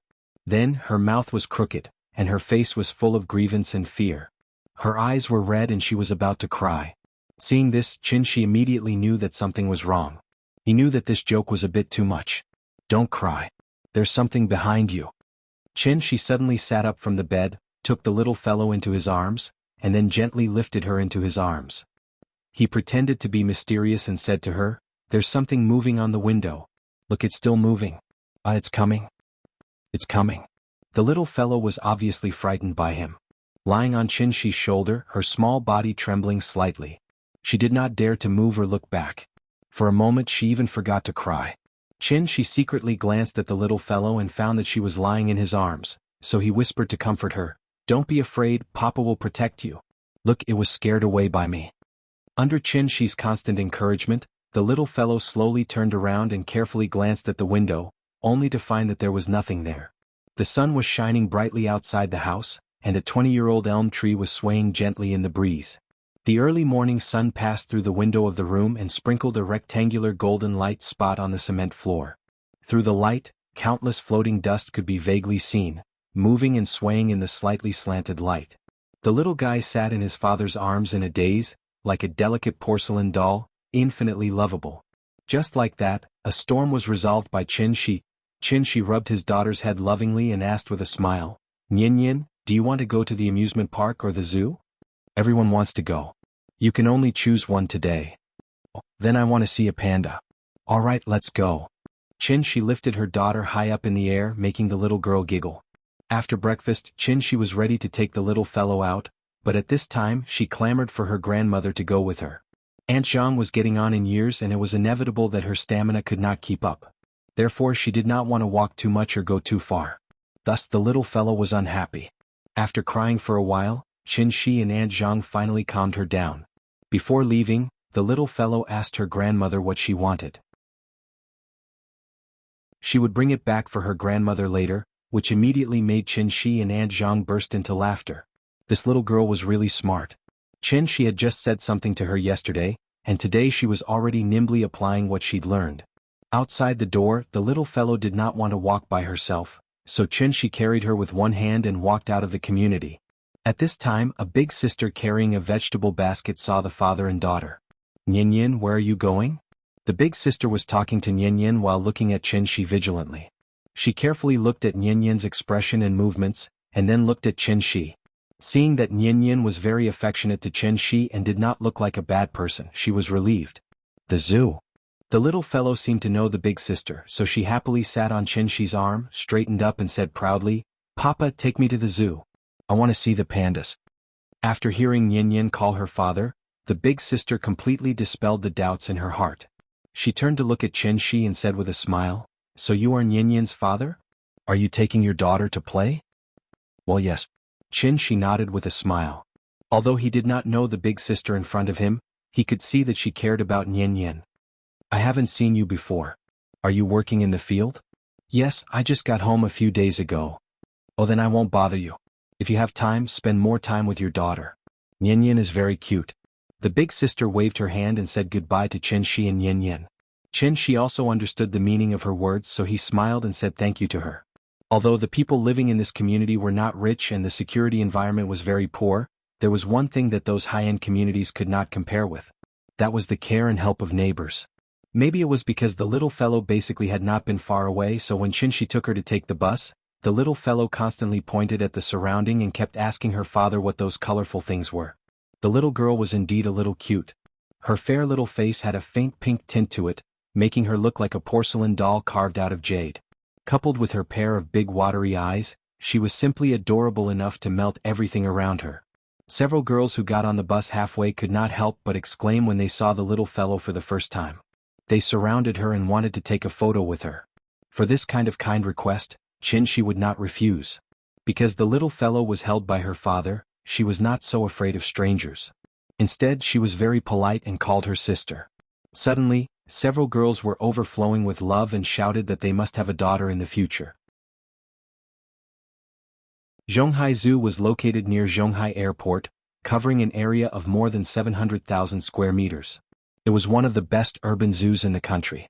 Because today was Thursday, there were not as many tourists here as there were during the holidays. Qinshi got off the bus with Yin in his arms. As soon as they came to a spacious square, the little fellow became excited. "Papa. Sun Wukong." The little fellow pointed at a guy dressed as Sun Wukong and immediately shouted happily. The person pretending to be Sun Wukong seemed to have noticed the little fellow and immediately walked toward Qinshi. He did not speak and kept posing around the little fellow, making the little fellow giggle. After a while, Sun Wukong may have felt that the time was enough. He took out a sign from his waist on which was written, 20 photos. Seeing this, Qinshi could only shake his head helplessly.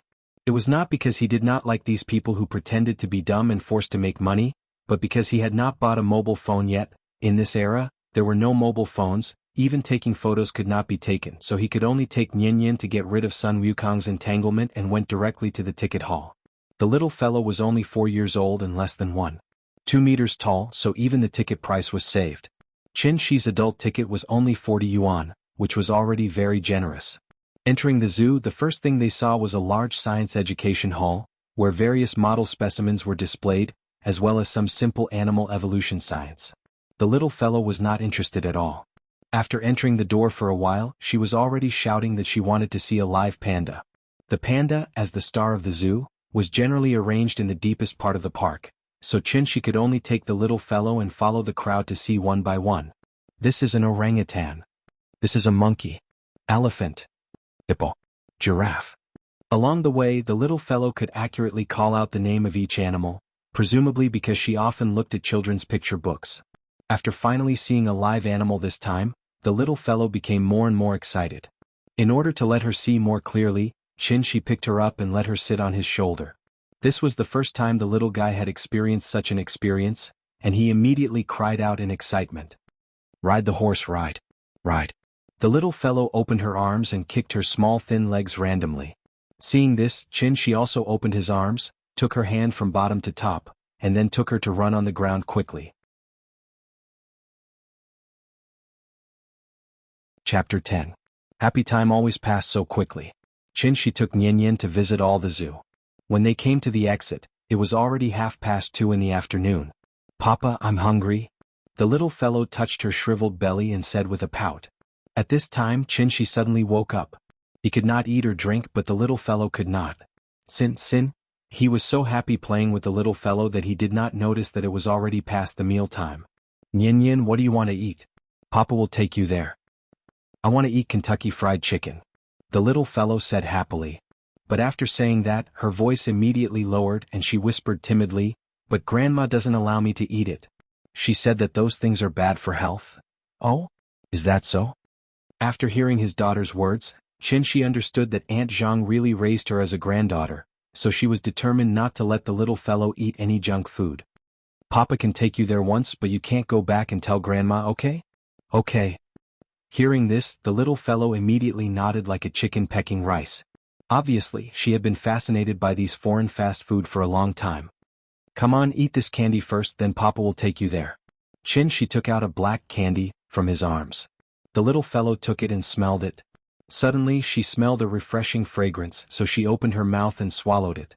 But after swallowing it, she immediately frowned and shouted, "Papa, bad. So bitter. Not candy." As she spoke, she wanted to spit out the candy. Seeing this, Qinshi immediately covered the little fellow's mouth and persuaded, "Don't vomit, eat it, Papa will buy you Kentucky Fried Chicken." What a joke! More than 9,000 yuan of medicinal materials, plus Qinshi's overnight effort to refine these 3 foundation elixirs. If she vomited, more than 3,000 yuan would be wasted. While forcing his daughter to swallow the elixir, Qinshi reminded himself, "When refining elixirs in the future, but remember to add cane sugar." Seeing the little fellow's bitter face and finally swallowing the elixir, Qinshi immediately carried her to the nearby store and bought her a bottle of Wangzai milk. The mist that was about to condense between the little fellow's eyebrows gradually dissipated. "Let's go. Daddy will take you to eat KFC. You won't feel bitter after eating KFC." He took the little fellow to a shopping mall near the zoo and saw a long line in KFC from a distance. After waiting for more than 20 minutes, Qinshi finally bought a Doraemon set meal for the little guy. Seeing that the delicacies of his dreams were right in front of him, the little guy was drooling. Qinshi found a seat near the window, put down the plate, and prepared to take the little fellow to wash her hands.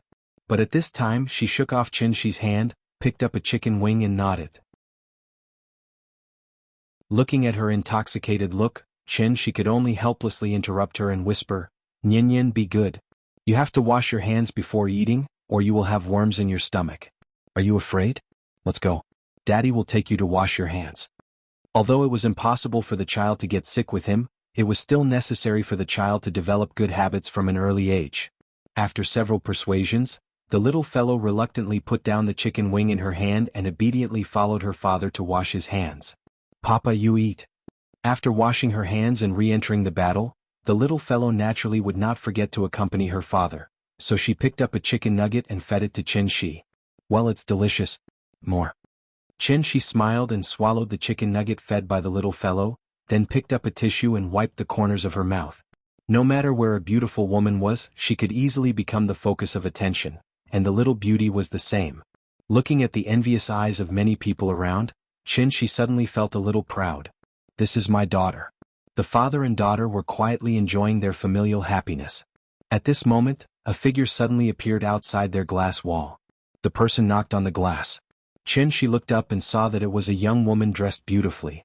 The woman wore a pair of sunglasses that covered half of her face, but from her delicate chin and high nose, it could be inferred that she should be a great beauty. The woman knocked on the glass. When Qinshi raised his head and looked at her, the woman quickly walked away. Qinshi was a little confused. At this time, the woman had bypassed the glass wall, entered the restaurant and walked directly in their direction. The woman excitedly went straight to the father and daughter, took off her glasses and said with surprise, "Qinshi? It's really you? Long time no see." "Lin Xian?" Looking at the woman with exquisite makeup in front of him, Qinshi's mind couldn't help but recall her appearance when she was still in university. At that time, although she wasn't as gorgeous and mature as she was now, she also loved to dress up. Coupled with her warm and lively personality, she became the goddess in the eyes of many boys. "This is your daughter? So cute." Lin Xian's personality didn't seem to have changed much. After greeting Qinshi, her attention was on the little girl. Qinshi smiled and nodded, then said to the little girl, "Nyan, call aunt." "Sister, call me sister." Lin Xian interrupted Qinshi with dissatisfaction. At this time the little girl also finished eating a chicken wing. She wiped her mouth with her little hand and said sweetly, "Sister." "Good, good." Lin Xian laughed and rubbed the little girl's head, then sat next to her and said, "Sister will sit next to you, okay?" "Okay." "Baby, what's your name?" "Qinyan." "Sister, you can call me Nyan Yan."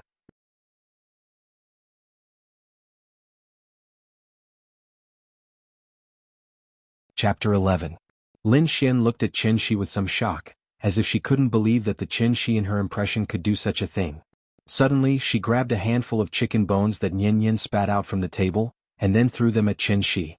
Ignoring the people around them, she immediately shouted angrily, "Why didn't I find that you had the potential to be a scumbag when we were in school? How can you do such a thing as abandoning your wife and daughter? I really want to beat you with the sole of my shoe." There really was a very special reason I couldn't even refuse. Qin Shi weakly defended himself.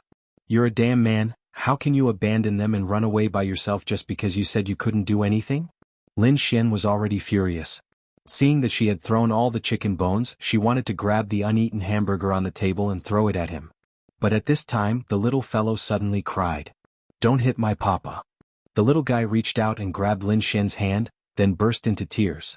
There were at least hundreds of people in the restaurant, and when they made a scene, they instantly attracted everyone's attention. Lin Xian was stunned, and quickly hugged the little fellow in her arms to comfort her. "Baby, don't cry, sister won't hit your father, don't cry, okay? Sister, don't bully papa." The little fellow cried like a pear blossom in the rain, and constantly shook Lin Xian with her small hands, firmly not allowing her to bully papa. After being interrupted by her, Lin Xian's anger subsided a lot, so she no longer paid attention to Qin Shi, and hugged the little fellow to comfort her in a low voice.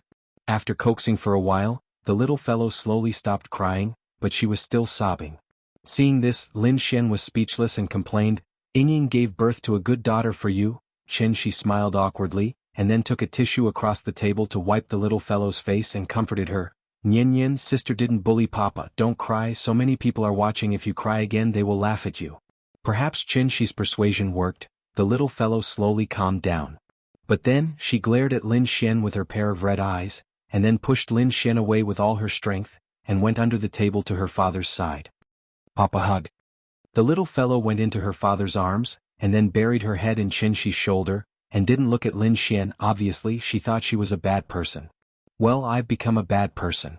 Lin Xian gloomily looked at the father and daughter, and the resentment in her heart was difficult to calm. After a long silence, Lin Xian said with a gloomy face, "Yingying is an otherworldly fairy, it's understandable that she can't tell a scumbag from a man, but I've seen countless men in the past, how can I not see that you're a scumbag?" Qin Shi didn't know how to answer her. He couldn't tell her that he was struck by lightning and went to an alien planet, and then lived for 500 years in an alien planet, and finally succeeded in his cultivation, crossing the universe with his physical body, and went through untold hardships to return to Earth. Crazy this is. I can't tell you the reason why I left that year, but I still hope you can believe me, I really left because of force majeure. Qin Shi looked at Lin Xian very sincerely. Lin Xian stared back at him, not to be outdone. Thus the two stared at each other. After an unknown amount of time, Lin Xian's pretty face suddenly turned red, and she unnaturally looked away and reluctantly said, "Okay, I'll believe you for now." Qin Shi was about to thank her, but Lin Xian raised her head, looked at him and said, "How long has Yingying been gone?" 3 or 4 years. Qin Shi thought for a moment and replied. Hearing this, Lin Xian couldn't help but hold her chin, and after thinking for a while she frowned and said, "A few years ago Yingying and I were in frequent contact, and when I was free I would call her to ask how she was doing. Then one day she suddenly changed her number and I couldn't contact her anymore." "Then when was the last time you contacted her?" 3 years ago at Christmas. "But then again she didn't even tell me that you two had a child, that's too much," Lin Xian said bitterly. Thinking that Yingying had been gone for a long time, and that he didn't even know where she went, and there was no news of her, Qin Shi's heart suddenly throbbed with pain. For Yingying that was 5 years. But for him wasn't it a whole 500 years? Meeting in a hurry, vexed that the kindness was too meager. In an instant the clouds and rain were cast aside. Teaching me to think, my skin is as thin as a knife. Hate only hate that it violated the old covenant. Lovesickness turned into illness, and that was even more drizzling. The heartbroken person was at the end of the road. The mountains were far away and the water was far away and the people were far away. This feeling was dusk and evil. "Papa, you eat?" At this time the little girl in Qin Shi's arms seemed to have recovered a lot, so she picked up a chicken and handed it to Qin Shi. "Okay." Qin Shi squeezed out a smile, and after reluctantly swallowing the chicken that his daughter fed him, he looked at Lin Xian and continued to ask, "Do you still keep in touch with other classmates?" "Just your dorm. I remember that you guys had a pretty good relationship at that time. Do you think that other people also contacted Yingying?" "I'm not sure about that. After graduation, everyone was busy with their own things. In the beginning there was still some contact, but after a few years, everyone had their own families, so the number of contact decreased a lot. Lin Xian shook her head, obviously also immersed in those beautiful memories. Sigh. Qin exhaled deeply, not knowing what to say. Lin Xian saw that he seemed to be a little depressed, and she couldn't help but feel a little sad. How on earth could he find that person in the vast sea of people? After thinking for a while, Lin Xian suddenly clapped her hands and said, "You can't just wander around the streets looking for someone with your child. How about this? I'll organize a party next week and call a few of my good friends together. At that time, we'll ask everyone to see if anyone has seen Ying." Speaking of this, Lin Xian paused and then continued, "Even if none of us have seen her, we can at least help you keep an eye out for news about Ying. How about that?" Okay. Thank you in advance." After hearing this suggestion, Qin couldn't help but nod with some excitement, thinking that this idea was very good. What he was worried about now was that there was no clue at all. If someone could provide him with a clue, even if Ying was at the end of the earth, he would definitely be able to get her back. "Then that's it for today. Leave me your phone number, I'll contact you when the time comes." Hearing this, Qin couldn't help but feel embarrassed. She decided that after eating she must buy a broken phone and use it first. Earth is not the Tianxian world, this place really can't do without a phone. So, he could only say that he accidentally lost his phone and ask Lin Xian to write him a number. "You can even lose your phone when you bring a child out to play?" Lin Xian looked at Qin speechlessly, took out a pen from her bag, and then wrote down her number on a napkin. "Then that's it, call me after you buy a phone." Lin Xian got up and prepared to leave. Qin said to the little girl, "Nian, say goodbye to your sister." However, the little girl looked very reluctant. She pouted and tilted her head to the side, not listening to Qin at all. "Sorry, the child is not sensible, I hope you don't mind." Qin was very embarrassed. However, Lin Xian waved her hand and said indifferently, "It's okay, I'm leaving." After that, she turned and prepared to leave. And Qin was also prepared to teach the little girl a good lesson. He must let her understand that her behavior just now was very rude. But at this moment, the little girl suddenly turned her head and said loudly to Lin Xian's back, "Goodbye, sister." After that, she stretched out her small hand and waved vigorously.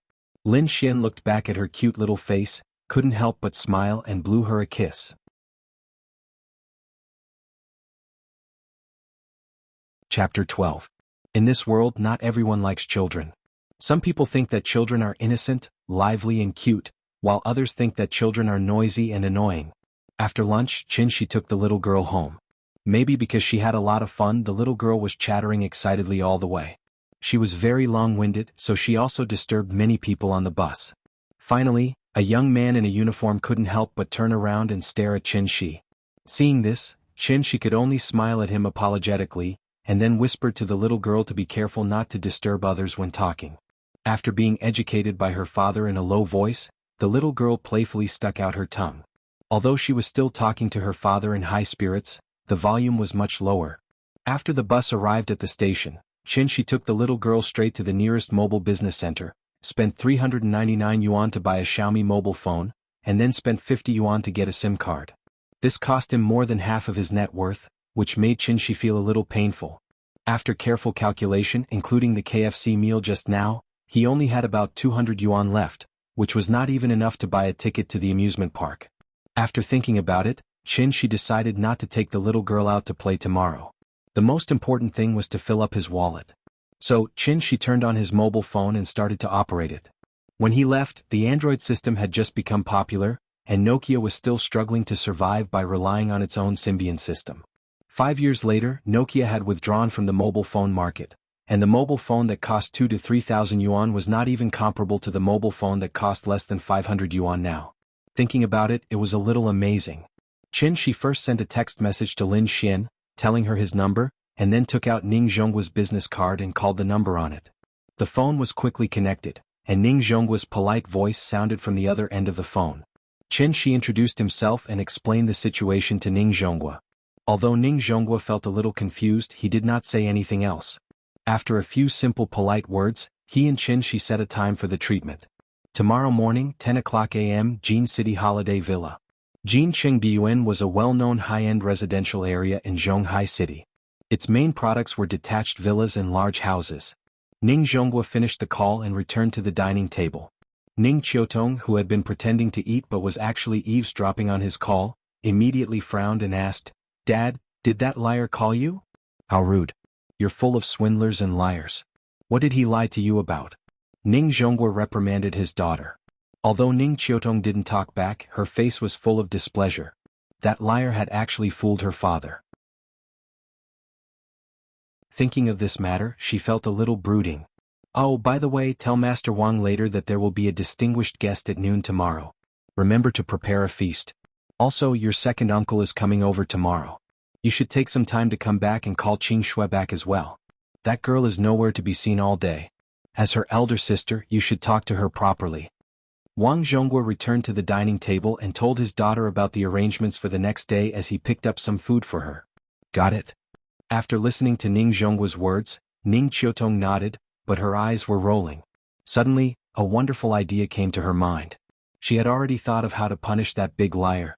The next morning, although the little fellow was a little unhappy that Papa didn't take her to the amusement park today, under Qinshi's earnest guidance, she finally acted like a little adult and expressed her understanding and support for Papa's sudden overtime work.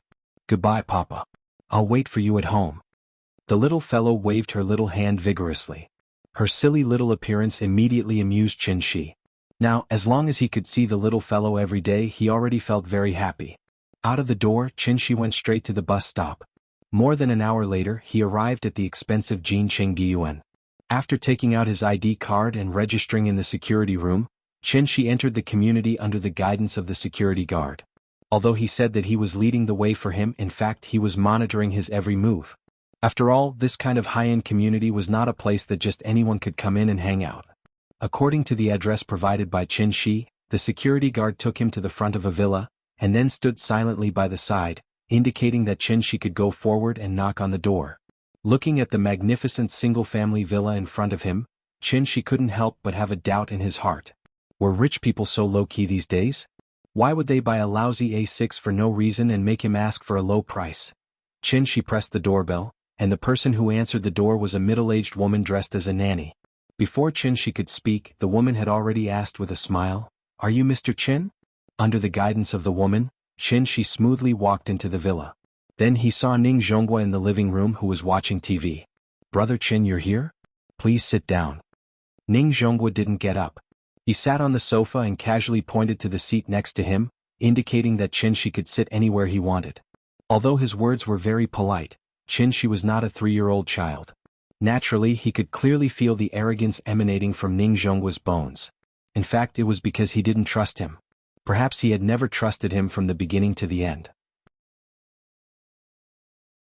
The reason why Ning Zhonghua was willing to give him a chance was because he wanted to give him a chance as well. After all, this was a matter of life and death. Therefore, even if there was only a 1 in a million chance, Ning Zhonghua was willing to give it a try. The two of them exchanged a few simple pleasantries, and Qinshi was ready to take Ning Zhonghua's pulse to see if his condition had worsened. However, at this moment the sound of high heels suddenly came from outside the villa. Qinshi looked back and saw Ning Qiutong leading a group of people in a line. "Dad, let me introduce you. This is Professor Xie, the chief physician of the Acupuncture Teaching and Research Department in the School of Chinese Medicine. He is also a member of the Wuxia Special Effect Medical Research Society and the executive director of the Zhonghai Chinese Medicine Association. Professor Xie, this is my father, Ning Zhonghua." Ning Qiutong was followed by an old man in a Chinese tunic suit who looked about 60 or 70 years old. As soon as they entered the villa, she led the old man straight to Ning Zhonghua. Then, as the middleman, she smiled and introduced the two of them to each other. After listening to his daughter's introduction, Ning Zhonghua quickly stood up and shook the old man's hand. He said happily, "So it's Professor Xie. Hello, hello." Qinshi sat on the sofa and slightly raised his head to look at the arrogant woman in front of him. However, Ning Qiutong acted as if he didn't exist. She didn't even look at him. At this moment, a man who was 178 centimeters tall was like invisible air, staying in the corner and ignored by everyone. Looking at Ning Zhonghua and the old man talking happily, Qinshi couldn't help but touch the tip of his nose awkwardly. But then he couldn't help laughing.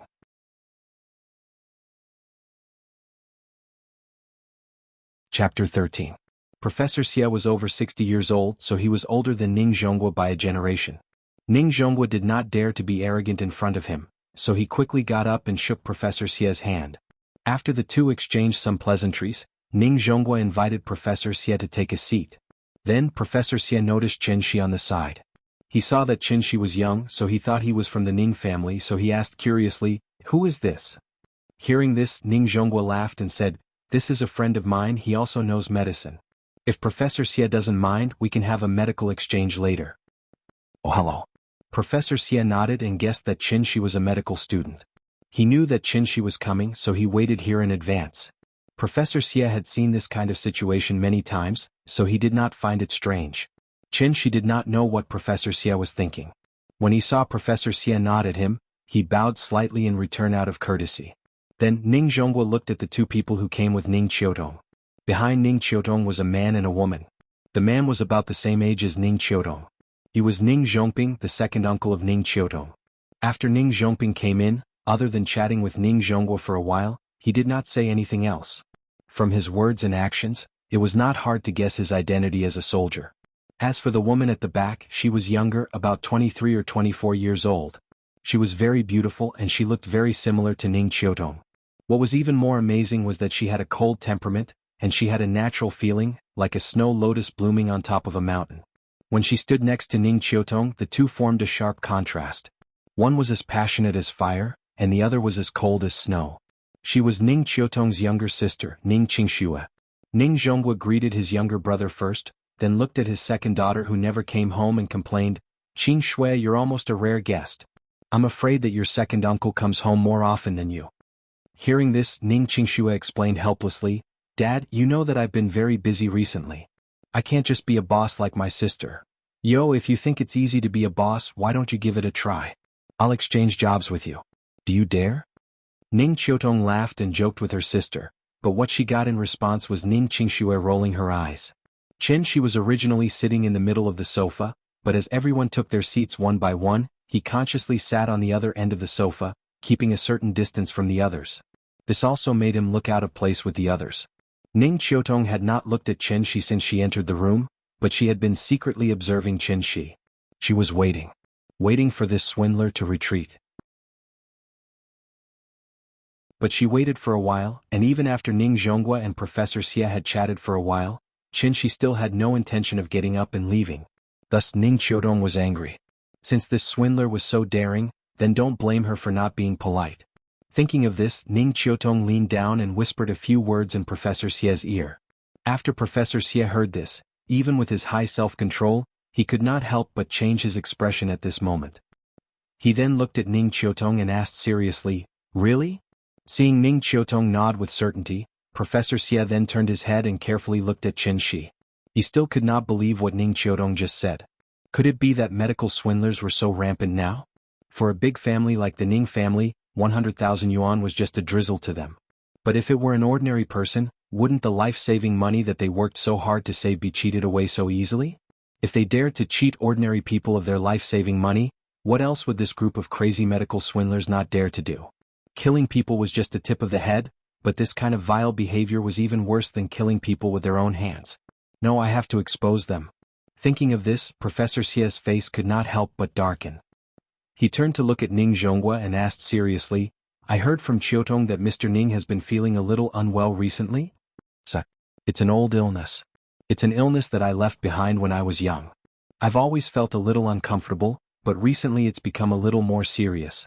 Maybe it's because I'm old and my body can't take it anymore. Is it convenient for me to take your pulse?" "Sorry to trouble you," Ning Zhonghua nodded and said politely. Qin Shi's judgment was not wrong. Ning Zhonghua would not live past 50 years old because he had suffered a very serious internal injury 5 years ago. After the injury, Ning Zhonghua had gone to many hospitals for checkups. He had seen both Chinese and Western medicine, and had taken countless chest CT scans. However, none of the hospitals could cure his internal injury. What was even more outrageous was that many hospitals could not even check if he was injured or not. This made Ning Zhonghua gradually feel disheartened, and he knew that he did not have long to live. Internal injuries were not diseases. Diseases could be cured, but injuries could only be nursed. As his physical condition deteriorated day by day, Ning Zhonghua could not even walk at the most serious time.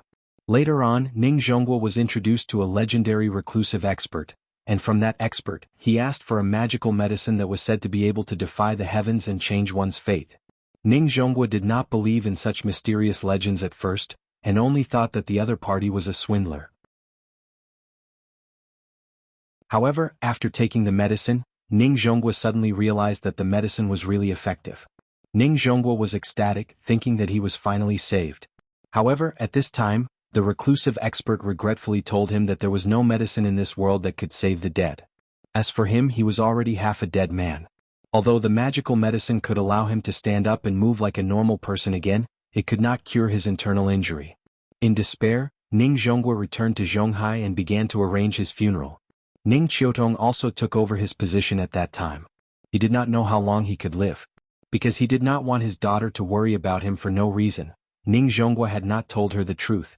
The reason he chose to believe Qinshi that day was mainly because Qinshi was right. He would not live past 50 years old. After all, without that magical medicine he would have died at the age of 49 with regret. How could he have persisted to this day? At the same time, Ning Zhonghua did not believe Qinshi. The reason was very simple. Because the reclusive expert had said that his injury could not be cured by anyone in this world. In addition, Qinshi was just a young man who had no credibility, so Ning Zhonghua's rationality told him not to trust a villain. But in the end his life was his own. Even if there was only a 1 in a million chance, who would not want to live? Today when he saw Ning Qiutong and Professor Xie visit him, Ning Zhonghua was only slightly surprised. However, he quickly calmed down. Even though Professor Xie was a well-known medical professor in China, in his mind, he was still not as good as the reclusive expert who gave him the magical medicine. His daughter kindly invited the old professor to treat him. Naturally, he could not refuse his daughter and Professor Xie. However, this made the young man a little embarrassed. Thinking of this, Ning Zhonghua could not help but look at Qinshi. What he did not expect was that the young man who was targeted by his daughter could still be calm in this situation. He sat steadily on the sofa as if everything around him had nothing to do with him. In terms of self-control, it was enough to make Ning Zhonghua look at him in a higher light. The hall was a little quiet. Everyone quietly waited for Professor Xie's diagnosis results. However, everyone waited for a while before Professor Xie finally withdrew his hand. He then frowned and said to himself, if the pulse is strong, the liver disease. Frivolous, the heart disease. Sharp sprinting, the lung disease. Chain beads, the kidney disease. Heavy and slow, the spleen disease.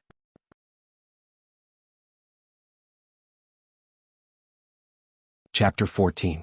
Professor Xie pondered for a while but did not immediately come to a conclusion.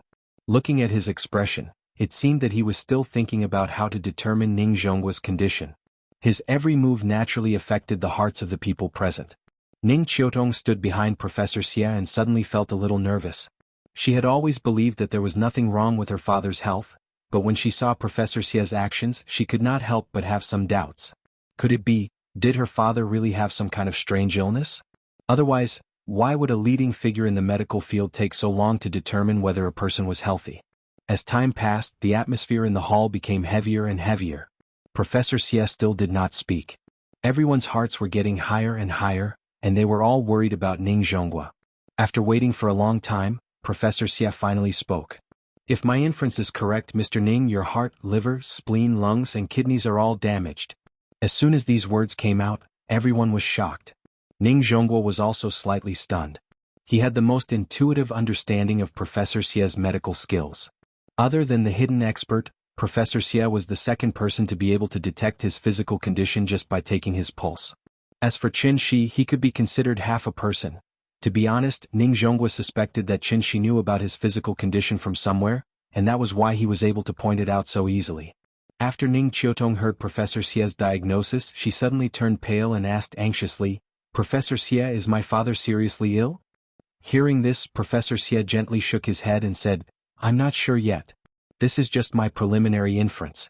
If you want to understand the specific situation, I'll have to trouble Mr. Ning to come with me to the University of Chinese Medicine. My laboratory has the most advanced medical equipment. I can do a comprehensive examination for Mr. Ning so that I can make an accurate judgment. Okay, then let's not delay. Shall we go now? It was obvious that Ning Qiutong was really worried about her father's health, so after hearing Professor Xie's explanation, she quickly walked to Ning Zhonghua's side and complained, Dad, if you weren't feeling well, you should have told me earlier. I would have gone with you for a checkup. Science is so advanced now. As long as you find the problem early, any illness can be cured. But you kept it from me. At this time, Ning Qingxue, who had been sitting next to them without saying anything, also stood up with a worried expression. She was ready to go with them to Professor Xia's laboratory to take a look. Ning Zhongping looked at the situation and felt that he might have come at the wrong time. The reason why he came here today was mainly to discuss a very important matter with Ning Qiutong. However, he did not expect that the medical professor brought by Ning Qiutong would find out that there was a problem with Ning Zhonghua's body at this time, so he could only temporarily hide this matter in his heart. It was better to wait until Big Brother recovered before telling him, Ning Zhongping thought to himself as he looked at Ning Zhonghua on the sofa. The family looked at Ning Zhonghua anxiously, hoping that he would follow Professor Xie to the medical school for a checkup. However, when Ning Zhonghua saw their anxious looks, he comforted them with a few words and said with a smile, "It's okay. It's an old problem. Don't worry. It's rare for a distinguished guest to visit. I've already instructed the kitchen to prepare a feast yesterday. It won't be too late to go after lunch." "Dad, it's not even lunchtime yet. What's there to eat?" Ning Qiutong was an impatient person. When she saw that Ning Zhonghua did not panic at all, it immediately made her angry. She reached out to pull Ning Zhonghua up from the sofa. "That's enough. Look at yourself. How improper." Ning Zhonghua slapped his daughter's hand away and signaled for her to pay attention to her image. Then he said to Professor Xie, "Then how about this? Sir, please wait for a moment. I'll change into a jacket and go out. After the checkup, I'll set up a banquet to treat you well." "Okay." Professor Xie nodded with a smile. Ning Zhonghua got up and walked to the second floor. At this time Ning Qiutong looked at Qin Shi. Seeing that Qin Shi was still sitting there calmly, she could not help but feel a little angry. Therefore she directly yelled at Qin Shi, "How long are you going to sit here, you liar? Do you want me to personally send you out?" Ning Qiutong crossed her arms in front of her chest and slightly straightened her chin. She looked like a proud queen who was examining a criminal in front of her. The reason why she invited Professor Xie over today was mainly to expose this liar's lies. However, she never expected that after Professor Xie's checkup, she would find out that Ning Zhonghua was really sick. It was all because of this jinx. However, it was all thanks to this liar. Otherwise, she would not have found out about her father's illness. Once a person was old and sick, it could not be delayed for too long. She would just take it that he was lucky. Therefore, after much consideration, Ning Qiutong decided not to pursue the matter. However, at this time, Qin Shi suddenly chuckled. He seemed to be disdainful of her words. Seeing this, Ning Qiutong could not help but be furious. She shouted, "Why aren't you getting out of here? Do you really think that I can't do anything to a liar like you? Believe it or not, I can send you to prison with one phone call and let you out after 8 to 10 years. The smile on Qin Shi's face disappeared. He looked at Ning Qiutong and asked calmly, "You keep saying that I'm a liar. Then tell me, what did I cheat you of?" "What? Do you think you're in the right? You cheated my father of $10,000 the day before yesterday. Have you forgotten already? $10,000? Qin Shi shook his head and chuckled. "How much do you think the herbs I bought that day cost?" At this time, Ning Zhonghua, who had just walked up the stairs, looked back at the two people who were arguing in the living room. He stopped Ning Qiutong. "Qiutong, don't talk nonsense. This young man has good intentions. I've already asked someone to check those herbs. After taking them, they really do help relieve pain." Hearing this, Ning Qiutong stomped her foot and said anxiously, "Dad, I don't care about the money. I just can't stand this liar's arrogance. I specially invited Professor Xie over today to make this liar back off. But look at him. He's still like a dead pig that isn't afraid of boiling water." As she spoke, Ning Qiutong turned around and stared at Qin Shi. "Even Professor Xie couldn't easily determine my father's condition. You just took his pulse and said that my father won't live past 50 years old? And you keep saying that you can cure him? Do you really think that you're a miracle doctor?" "I can cure him," Qin Shi said calmly. "Get out of here." Seeing that Qin Shi didn't repent again and again, Ning Qiutong was so angry that her face turned red. Perhaps she realized that she had lost her composure, so Ning Qiutong took a deep breath and controlled her emotions. Then she pointed at the door of the villa and looked at Qin Shi coldly. "I don't want to say it again. Are you going to get out or not?" Hearing this, a cold light flashed in Qin Shi's eyes. He was slightly angry. He stood up and stood proudly in the living room. He looked at Ning Qiutong and said coldly, "The reason why I'm willing to save your father is that I really need money recently, but you have to understand that I didn't make a profit by charging you $100,000. It's you who made a profit. If the King of Hell wants you to die at midnight, I can keep you alive until dawn.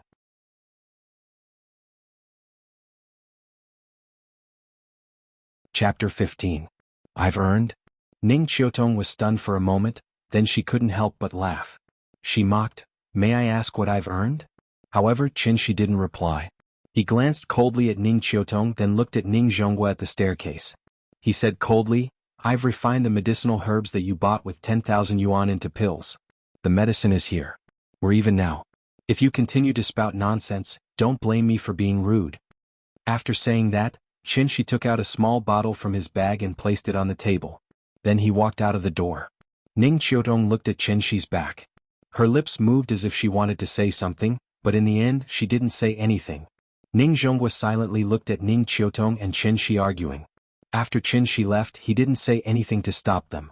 He just sighed softly and went up the stairs again. One was his daughter, the other was just an outsider.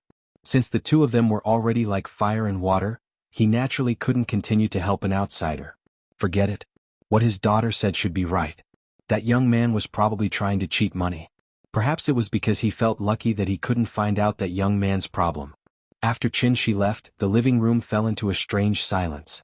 Ning Qiutong angrily walked to the table and wanted to throw the bottle of so-called medicine away. But when she picked up the bottle of medicine, she stopped for some reason. Then she opened the bottle cap, wanting to smell the pill inside. The moment she opened the lid, a faint smell mixed with the fragrance of medicinal herbs rushed into her nose.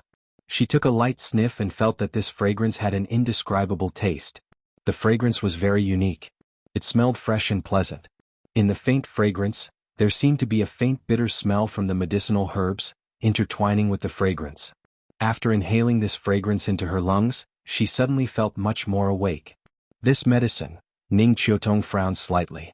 After thinking for a while, she closed the bottle cap and put the small bottle in her bag. Qinshi was a little depressed as she returned home. Naturally, he would not be in a good mood after being rolled his eyes at for no reason. There were more than 9,000 herbs, but after careful calculation, the labor cost for this trip was only about 800 yuan. I can earn 800 renminbi in one night. If that's the case, I'm one of the high-income people in Zhonghai. Qinshi laughed at himself and knocked on the door. The Peiyuan pill could effectively alleviate Ning Zhonghua's condition, but it could only treat the symptoms and not the root cause. There was only one way to truly cure him. With the help of the Peiyuan pill, Qinshi would use the Immortal's Dharma access to massage Ning Zhonghua's qi to fully exert the medicinal effect, eliminating the old illness in Ning Zhonghua's body from the root. However, in the current situation, even if Ning Zhonghua took out 1 million or 10 million, Qinshi wouldn't treat him anymore. Did they really think that a single copper coin could stump a hero? Thinking of this, Qinshi couldn't help but sneer. Let's wait and see, Papa. Papa is back. Now as long as Qinshi went out of the door, the little girl would always pay attention to the situation outside the door. Therefore, even if Qinshi only knocked on the door very gently, she could accurately hear the sound coming from the door and the noisy animation music. The little girl excitedly jumped off the sofa and ran barefoot to the door. Qinshi looked at the little head that poked out from the crack of the door, and the dark clouds that hovered in his heart suddenly dissipated a lot. He opened the door, leaned over and picked up his daughter. Then he scratched the tip of her little nose and asked with a smile, "Nyan, do you miss Papa?" "Yes." The little girl smiled sweetly. "Good girl, Papa's going home, let's go." Carrying his daughter to the sofa, Qinshi played with the little girl for a while, then came to the kitchen and handed the last Peiyuan pill to Aunt Zhang. "Aunt Zhang, this is the latest Chinese medicine pill developed by our company, made entirely of Chinese medicine without any chemicals. It is said that it can effectively prevent diseases, enhance the human body's immunity and help the elderly. I specially brought one back for you, take it quickly." "Is it really so good?" Aunt Zhang took the small bottle with a smile, opened the bottle cap and smelled it, then asked with a smile, "I have never seen this kind of Chinese medicine supplement before, do you want to eat it directly or drink it with water?" "Take it orally, take it quickly, I have also eaten this thing, the feeling is similar to dry chewing powder and it is not too bitter," Qinshi said, pretending to be very casual. Seeing that Qinshi repeatedly urged her, Aunt Zhang did not doubt him, poured out the pill and swallowed it directly. After swallowing the pill, Aunt Zhang only felt a clear stream flowing from her neck to her stomach. It felt like eating a mint candy, which was very comfortable, and she could even rely on the clear stream to clearly feel the flow of the pill. "Oh, this medicine is very good." After taking the pill, Aunt Zhang closed her eyes and felt it for a while. When she opened her eyes again, she felt that everything in front of her was much clearer. Aunt Zhang blinked hard, and felt that the scene in her vision was much clearer. The presbyopia that had troubled her for many years was suddenly cured. God. This is a god of medicine. Xiaoqin, where did you get this medicine? It must be very expensive, right? Come, I will give you the money. Aunt Zhang pulled Qin-Shi into her bedroom, ready to pay Qin-Shi for the medicine. Seeing this, Qin-Shi hurriedly waved his hand and explained, Aunt Zhang, this medicine is free. It is a free benefit that our company gives to our employees. This medicine is not on the market yet, so you can't buy it outside. Speaking of this, Qin-Shi couldn't help but hold Aunt Zhang's hand and said sincerely, all these years, thank you for being around. I don't even know how to repay the kindness that our family owes you. You want to give me money for such a small matter? Aren't you treating me as an outsider? I am your junior, so naturally I should give you something good to show my filial piety. However, Aunt Zhang didn't agree and kept pulling Qin-Shi to give him money. She wasn't stupid. This pill with an immediate effect was definitely not simple, so no matter what, she wasn't willing to take Qin-Shi's medicine for free. And of course, Qin-Shi couldn't take Aunt Zhang's money. He already owed Auntie Zhang too much. How could a single pill be enough to pay it all off? The two of them argued for a while and finally, Qin-Shi convinced Aunt Zhang. Aunt Zhang didn't mention the money anymore, so she kept praising Qin-Shi for being sensible and finally taking responsibility like a man. Hearing this, Qin-Shi gave Auntie Zhang a hand and started chatting with her with a smile. Traditional Chinese Medicine University. Professor Xie looked at the brand new examination report in his hand and couldn't help but frown. Professor Xie, how is it? Is my father okay? Ning Qiutong stood next to him and asked worriedly. Hearing this, Professor Xie let out a deep sigh and said, my guess was right. Mr. Ning's 5 internal organs are all damaged. Ning Qiutong was shocked and her face couldn't help but turn pale. Professor Xie looked at her expression and couldn't help but shake his head. However, Ning Qiutong took a deep breath and continued to ask, what else? Seeing this, Professor Xie could only shake his head slightly and fulfill his responsibility as a doctor. He explained in detail, Mr. Ning's heart, liver, spleen, lungs and kidneys are all bleeding. Among them, the lung injury is the most serious. Part of the left lung has necrosis and must be removed in time. In addition, because of the damage to the 5 internal organs, the black water produced by the wound rotting has accumulated to a certain extent. We must find a way to clean it up, reduce the inflammation and carry out systematic treatment.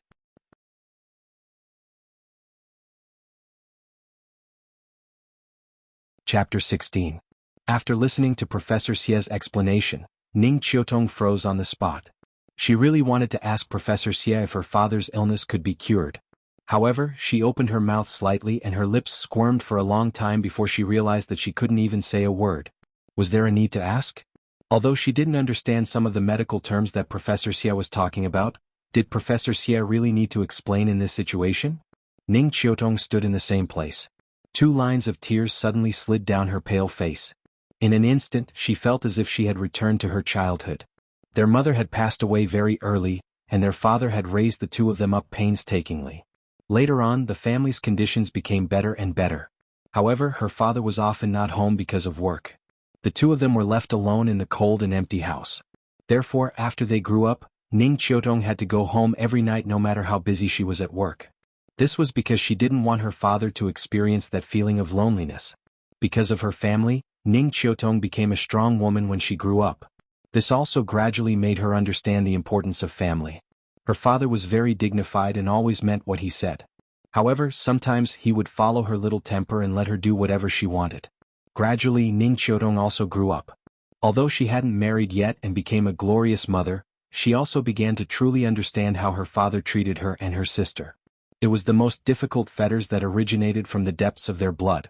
Suddenly, Ning Qiutong seemed to have thought of something. She took a deep breath and tried to calm herself down. She gently wiped away the tears on her face with her hand. She adjusted her expression and looked at Professor Xie seriously as she asked, Professor Xie, when can we start the treatment? Of course, the sooner the better. I'll call the hospital right away and ask them to arrange an intensive care unit. Professor Xie thought for a moment before he continued, however, I suggest that Ms. Ning go and talk to Mr. Ning about it first. Because his current situation isn't something that can be achieved in a day or 2. I suspect that Mr. Ning might have known about his illness a long time ago. He was just afraid that you would be worried, so he didn't tell you. I understand. Thank you, Professor Xie. Ning Qiutong nodded silently, then turned to look outside the door. She guessed that her father was still there comforting Qing Shui not to worry. Suddenly, he flipped the ink on the table and smeared the poetry book like an old crow.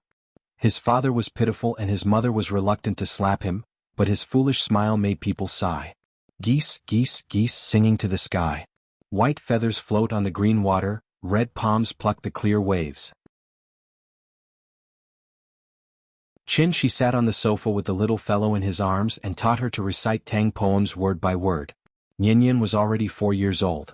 Naturally, it was time for her to start learning how to read. She was also very smart. It only took her less than a morning to completely recite the Song of the Goose. When the little fellow once again completely recited the entire poem, she excitedly rushed into Qin Shi's arms and asked with a laugh, "Papa, am I awesome?" Amazing, Nian is so smart. Qin Shi kissed his daughter and then said with a smile, "Come on, Papa will teach you a poem. Recite it with me." 2 Orioles singing in the green willows. 2 Orioles singing in the green willows.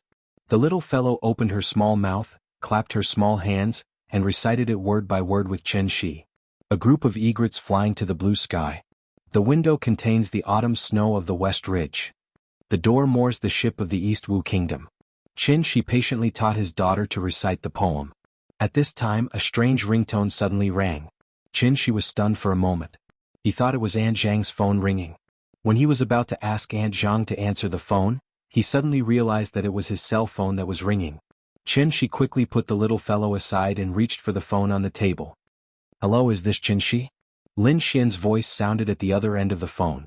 Perhaps it was because she heard the little fellow reciting the poem. Lin Xian immediately smiled. Without waiting for Qin Shi to reply, she said directly, "The day after tomorrow, Sunday. I have made an appointment with everyone. You must come." "Well, okay, sorry to trouble you. Remember to bring Yin too. Let them see how cute the daughter of you and Ying is. They will be so jealous." Hearing this, Qin Shi thought for a moment and laughed involuntarily. "Okay, I will bring Yin too." After that, the two chatted for a while and then hung up the phone. Qin Shi put down the phone and looked down. He saw the little fellow secretly sticking to him and eavesdropping with her little ears. Qin Shi smiled and held his daughter in his arms. He scratched her nose with his hand and deliberately asked with a straight face, "When did you learn to eavesdrop on Papa's phone call?"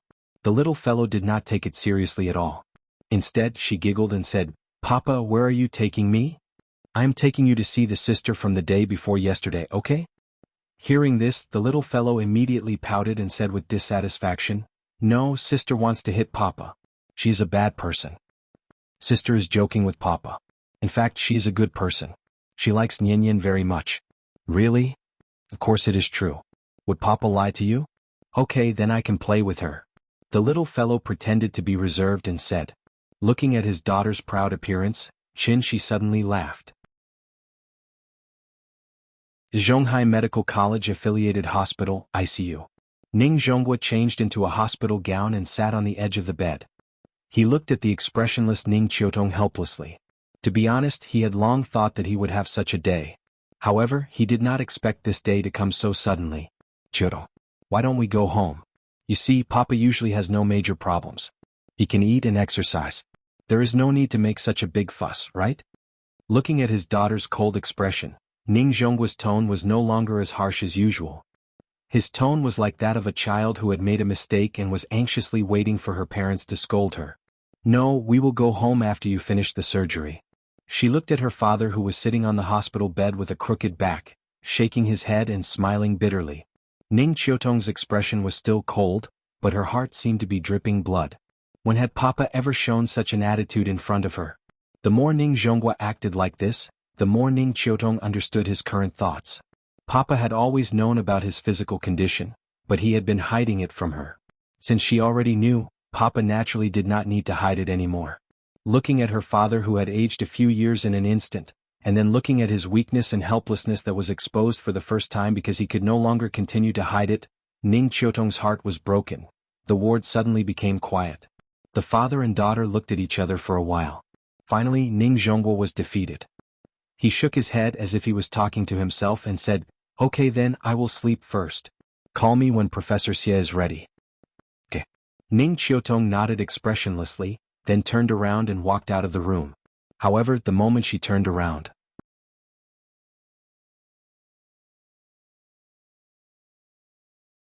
Chapter 17. Outside the room. As soon as Ning Qiutong walked out of the door, Ning Qingxue immediately stood up from the chair next to her and asked anxiously, "Is Dad okay?" As she spoke, she wanted to go in and check, but Ning Qiutong suddenly reached out and stopped her. "It's okay, let him rest." Ning Qiutong forced a smile. Ning Qingxue was stunned. Looking at her sister's slightly red eyes, she couldn't help but feel sad. The two sisters looked at each other and there was a sense of sadness in their hearts. Ahem. Ning Zhongping coughed softly and comforted them. "Don't worry, Professor Xia's medical skills are superb, he will definitely cure your brother." Ning Qiutong nodded, thought for a moment, then looked at Ning Zhongping and asked, "Second uncle, do you know when my dad got injured? How did he get injured?" Ning Zhongping shook his head, indicating that he didn't know. "That's weird, Professor Xia said that my dad didn't get sick naturally, it was most likely caused by an external force, but he couldn't say for the time being what caused it. Anyway, my dad's condition is very strange."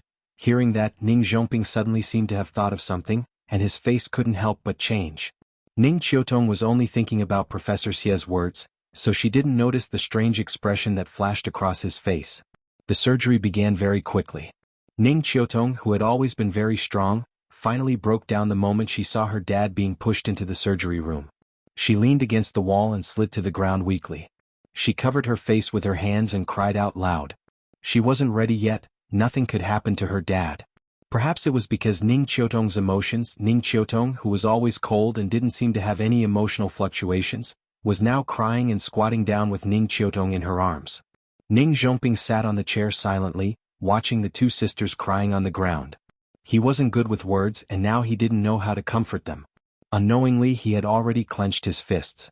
The white knuckles and bulging blood vessels were all a reflection of his heart. He had already roughly guessed when his elder brother was injured. This enmity must be avenged. After a long time, the lights in the operating theater finally went off. When she saw Professor Xia walk out of the operating room, Ning Qiutong's heart tightened. "Professor Xia, my father, because she was too excited she couldn't even speak clearly at this moment. Her whole body was trembling uncontrollably, and she looked particularly pitiful. "Don't worry, the operation went smoothly. The necrotic part of the lung has been successfully removed. Next, he will be hospitalized for a period of observation. After that, I will prepare the next stage of treatment for Mr. Ning." Professor Xia took off his mask and said tiredly. After all, he was already old and had not been the chief surgeon for a long time. Therefore, this surgery was really tiring for him. Fortunately, the surgery was a success. Therefore, when he saw Ning Qiutong's haggard appearance, he patted Ning Qiutong's shoulder with a smile and comforted her. "The patient is still in a coma. You should go eat and rest. Don't tire yourselves out." Ning Qiutong's heart, which had been hanging in mid-air, finally calmed down. The moment she relaxed, her entire body seemed to have lost all strength in an instant. Suddenly she fell limply to the ground. Fortunately, Ning Qingxue reacted quickly and supported Ning Qiutong, preventing her from falling to the ground. "Sis, why don't you go back and rest? If this goes on, you will collapse before Dad is done," Ning Qingxue advised very worriedly. "It's okay. Qingxue, go buy some water and food. We will rest here and wait for Dad to come out." Ning Qiutong shook her head. Ning Qingxue saw that her attitude was firm and could only follow her and turn around to buy food. The three of them ate some snacks and then continued to wait outside the ward. Not long after, a nurse walked out of the ward and said to them, "The patient is awake. You can go and see him. But remember, don't let the patient eat anything." Ning Qiutong ran into the ward excitedly with her sister. As soon as she entered, she saw Ning Zhongguo's pale face due to excessive blood loss. "Dad, do you feel better? How can it be so fast?" Ning Zhongguo shook his head weakly and reached out to hold his daughter's hand. Ning Zhongguo clearly looked very healthy in the morning, but after the surgery, it was as if he was terminally ill in an instant. He looked like he was on the verge of death. Looking at his weak appearance, Ning Qiutong could not help but cry again. "Dad is fine. Come and talk to me. Qingxue, you come too." As if to reassure his daughters, Ning Zhongguo forced himself to be alert and tried to straighten his body, wanting to talk to his two daughters. But then Ning Zhongguo suddenly felt a tightness in his chest. Then he spat out a mouthful of blood. "Dad." Seeing the blanket that was instantly dyed red with blood, Ning Qiutong was stunned. Almost without any hesitation, she immediately cried loudly outside the door, "Someone, where is the doctor? Call the doctor." Ning Qingxue quickly ran out to call the doctor. Ning Qiu then looked helplessly at her father who was still coughing up blood. This sudden turn of events made her cry like a child.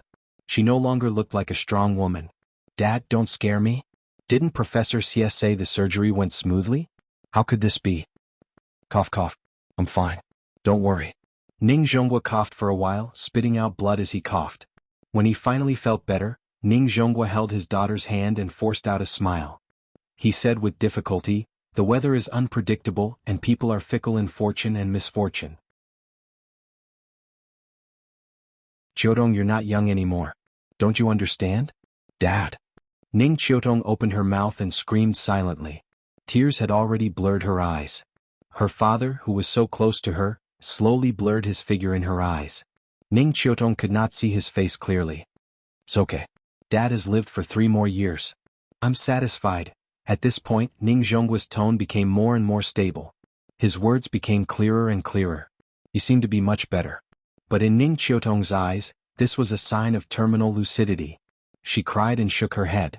She shouted with a hoarse voice, "Dad, don't say any more. Rest well. Professor Xie will be here soon. He will definitely cure you." "It's no use. Professor Xie is not a god. I know my illness very well." Ning Zhonghua shook his head lightly. He reached out to wipe the tears on his daughter's face, but he realized that there was no end to it. "Do you know why Dad has lived for 3 more years? It's because Dad met a god 3 years ago." Ning Qiutong looked at her father blankly and listened to him ramble on. For a moment, other than crying, she did not know what she should do. "The old god gave me a pill called the life-continuing pill. It's amazing. After I ate it, Dad's illness was cured. That's why I can stay with you for 3 more years. I've lived for 3 more years for no reason. I'm content. Qiutong, you have to learn to be content too. Do you understand?" Ning Qiutong did not speak. Ning Zhonghua wiped her tears again and continued, "In the future, when Dad is no longer around, you have to take good care of your sister. I know you're proud and look down on ordinary men, so I've never urged you to get married. But you're not young anymore. I won't be able to hold a grandson in my lifetime. You have to let me see you when you're buried in the ground, right? Be careful that Dad doesn't bother you in your dreams every day." At a time like this, Ning Zhonghua was still in the mood to joke. He even chuckled to himself. Ning Qiutong stared at her father blankly. Suddenly, she stood up from the chair as if she had been electrocuted. Then she picked up her satchel and poured out everything in it. Then she fell to the ground like a madwoman and threw out her things one by one. At this moment, Ning Qiutong looked like she was possessed. She kept muttering, "Pill, pill." Finally she found it.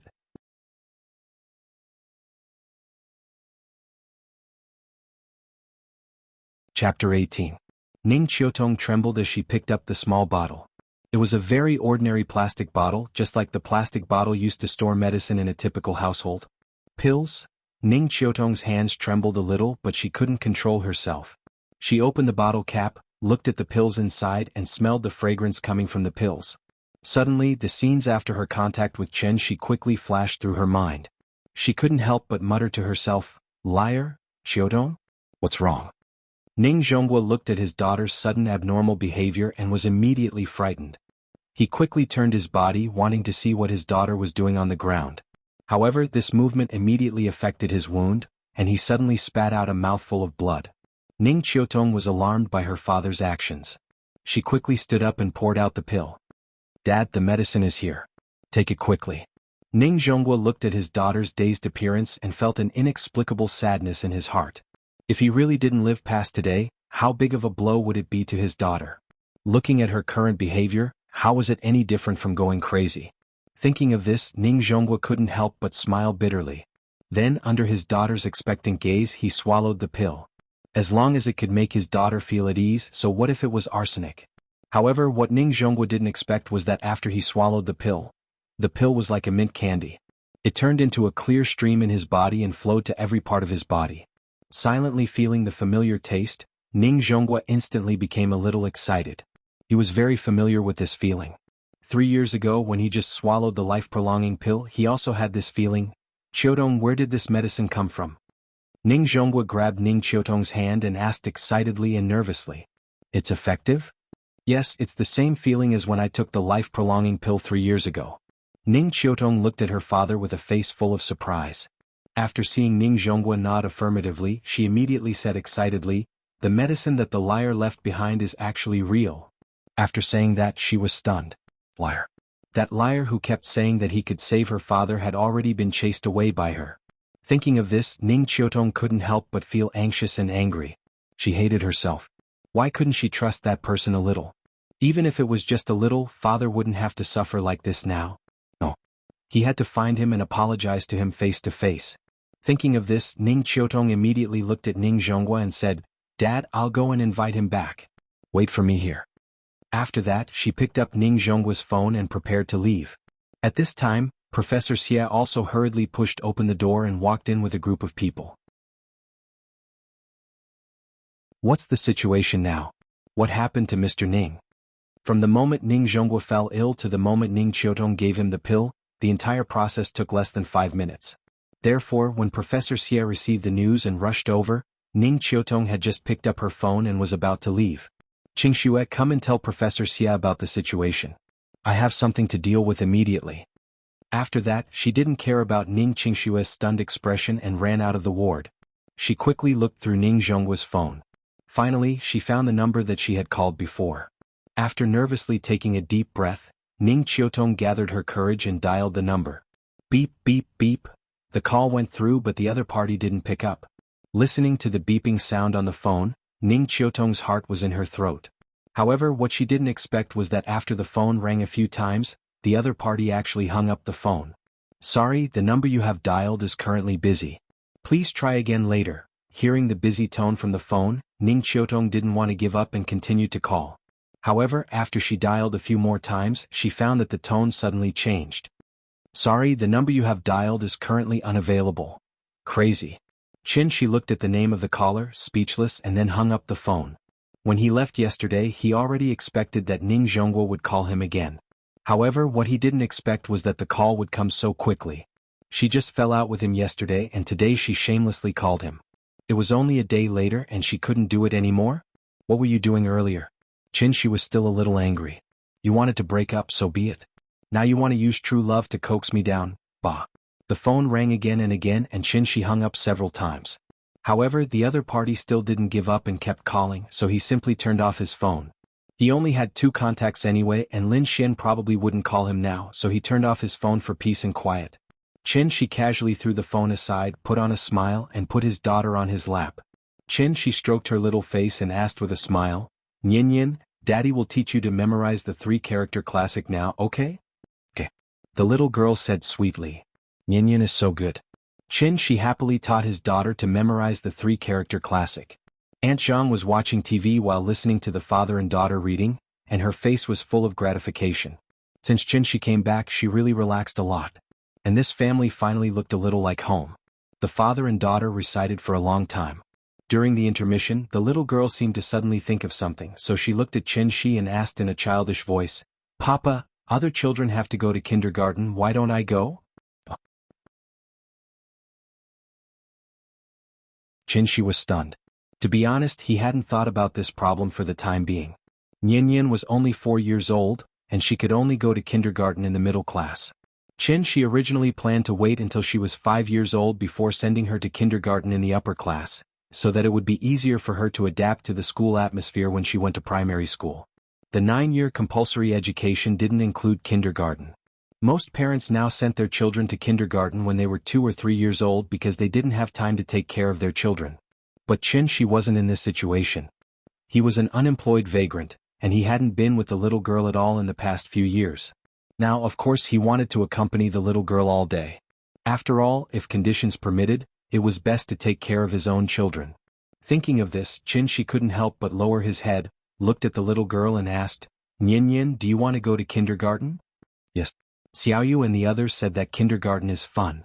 "Then will you be afraid when you go there?" "No.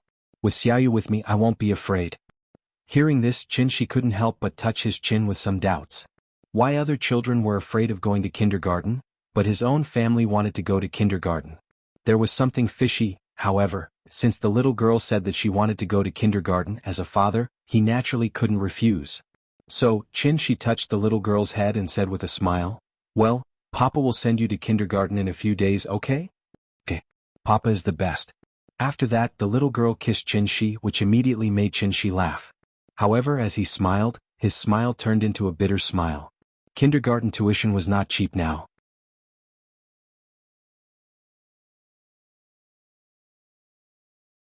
Chapter 19. Ning Qiutong tried several times, but every time she called, the phone was turned off. She had no choice but to stop.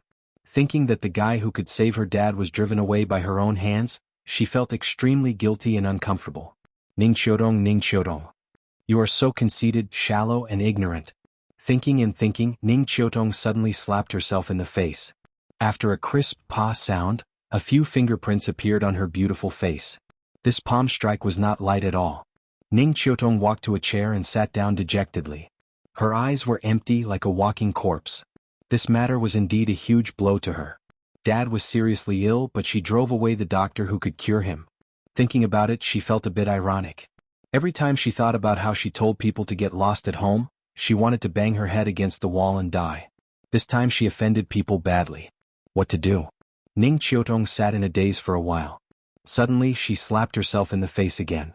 After she was done, Ning Qiutong suddenly started giggling like a maniac. In the empty corridor of the hospital, she was the only one with disheveled hair sitting on a chair and giggling. If someone were to accidentally pass by, they would probably be severely shocked by her. After laughing for a while, Ning Qiutong finally stopped giggling and then took a deep breath.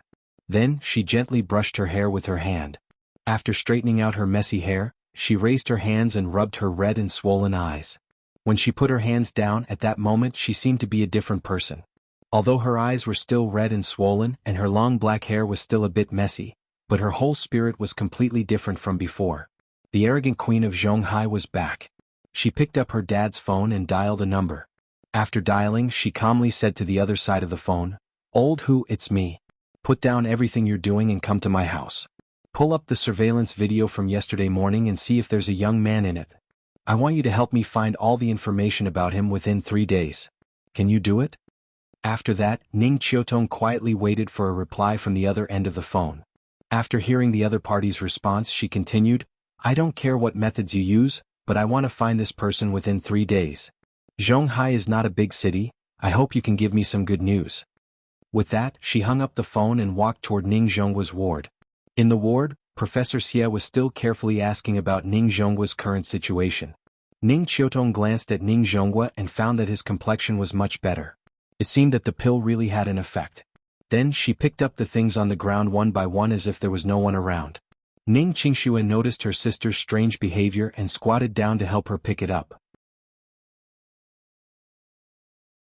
At the same time, she asked with concern, "Sis, are you okay?" "I'm fine, don't worry." Ning Qiutong smiled and took the things her sister handed over. Then she looked at her and said, "I'm going out later. You can take care of Dad, is that okay?" "No problem, I've already asked for leave from my boss." "Then I'm relieved." Ning Qiutong put the things one by one into her bag, then stood up and patted her sister's shoulder. "I'm leaving. Call me if you need anything." "Okay." Ning Qiutong turned and left the room again. Ning Qingxue stood there and looked at her sister's back thoughtfully. She felt that something was different about her sister. Kangju community. She carried Nian Yan to the door. Then, as if he suddenly remembered something, he turned around and shouted into the house, "Auntie Zhang, we're going out. We'll have dinner outside. Don't leave any food for us." "Okay, go. Come back early." After hearing Auntie Zhang's response, she carried Nian Yan out of the house. Lin Xian set the location of the party at the famous Sally restaurant in Zhonghai City. Sally restaurant was one of the few one-star Michelin restaurants in Zhonghai. It was located on the top floor of the Xingqin Hotel. The per capita consumption was not low. After she received the address text, his first reaction was to call Lin Xian. He told her frankly that he was short of money recently and couldn't treat them to such a luxurious restaurant party. However, Lin Xian was determined not to change the location. She said that she would treat and she could eat as much as he wanted. She argued with her for a long time. In the end, he couldn't persuade her and could only reluctantly agree. This made she feel a little emotional. He had only been back for a few days, but he owed more and more favors. He would have to pay her back in the future. The little girl now seemed to be used to going out alone with Shi and no longer clamored for grandma to go with her. Shi walked with her for more than an hour and changed 2 buses before they finally arrived at the destination of the trip. "Papa, it's so beautiful here." The little girl was born and raised in Zhonghai, but she had never been to the most prosperous core area of Zhonghai. So after getting off the bus, she immediately became excited, pointing to the surrounding buildings and exclaiming, "Let's go, Papa will take you to see Dianjiang." Dianjiang was a landmark river in Zhonghai. It flowed through the downtown area of Zhonghai and was the last tributary of the Yangtze River before it merged into the East China Sea. The so-called Dianjiang was actually looking at the modern buildings on both sides of Dianjiang. Xingqin Hotel was on the edge of Dianjiang. She carried Nian and walked all the way to the hotel along the riverbank. It was not yet 5 o'clock in the afternoon. The warm sun was shining on their heads and the salty sea breeze was blowing. The little girl immediately shouted excitedly toward the river, "Papa, look, a boat." The little girl pointed to a yacht and cried out excitedly. In her concept, running on the road was a car, floating on the water was a boat, and flying in the air was an airplane. As for yachts and cruise ships, cars and buses, in the eyes of the little girl, of course, they could only be distinguished by size. "Nian, do you like the sea?" "I like it. I haven't been to the sea yet. When will Papa take me to play in the sea?" the little girl asked with a pout. "When you grow up, Papa will take you to play in the sea." "No, I want to play in the sea." The little girl did not want to do it. She sat on Qinshi's arm and shook her feet vigorously, shouting that she wanted to play in the sea. "Today we are going to find our sister. Papa will take you to the beach to play another day, okay?" Qinshi felt that his mouth was also cheap. He asked her if she liked the sea. This behavior was simply courting death. The father and daughter strolled along the river bank to the hotel. At this time, Qinshi's phone just happened to ring. "Hello Qinshi, have you arrived?" "Just arrived at the entrance of the hotel." "Where are you?" "Hey, don't move, I see you." "Here." Qinshi held the phone and looked around. Lin Xian was standing at the entrance of the hotel, constantly waving at him. Lin Xian was wearing a white dress today with light nude makeup. Her hair was tied up high on the top of her head, looking particularly dignified and elegant. "Let's go, we'll go up first. Lulu and the others will still be a while before they arrive." Qinshi carried the little girl to Lin Xian. Lin Xian said while reaching out to touch the little girl's face. But at this time, the little girl suddenly turned her little head as if she was unwilling. Seeing this, Lin Xian could only helplessly ask, "Baby, are you still angry with your sister?" The little girl didn't answer. It seemed like she was holding a grudge. So Lin Xian pretended to be very sad and pretended to sob. "Sob, sob, sob, I'm so sad, baby is ignoring me." This trick was effective. The little girl immediately turned her head, looked at Lin Xian and said very generously, "Don't cry, I forgive you." Hearing this, Lin Xian immediately beamed with joy and hurriedly asked, "Then can big sister hug you?" The little girl seriously considered it, then reluctantly nodded. Lin Xian immediately laughed and took her from Qinshi's arms. At the same time she didn't forget to flatter her, "Let's go, I'll take you to eat good food. I guarantee you'll be satisfied with the taste."